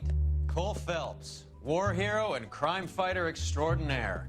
And why would I want to meet another fascist from the LAPD? Sorry about this, Cole. What an evening I'm having. First a Negro puts his hands on me, and then this. Who do you think you're talking to, you German junkie whore? Don't you ever forget your place with me again. Do you hear me? Evening, Doc. How's business? Sanguine. Louis, help me here. I'm gonna have to give her something before her performance. Blow it off, Cole. These artsy-fartsy types always get a little flighty. Meet Dr. Harlan Fontaine, doctor to the stars. Mr. Fix-It to the mental wreckage of Hollywood. So what about that drink, boys?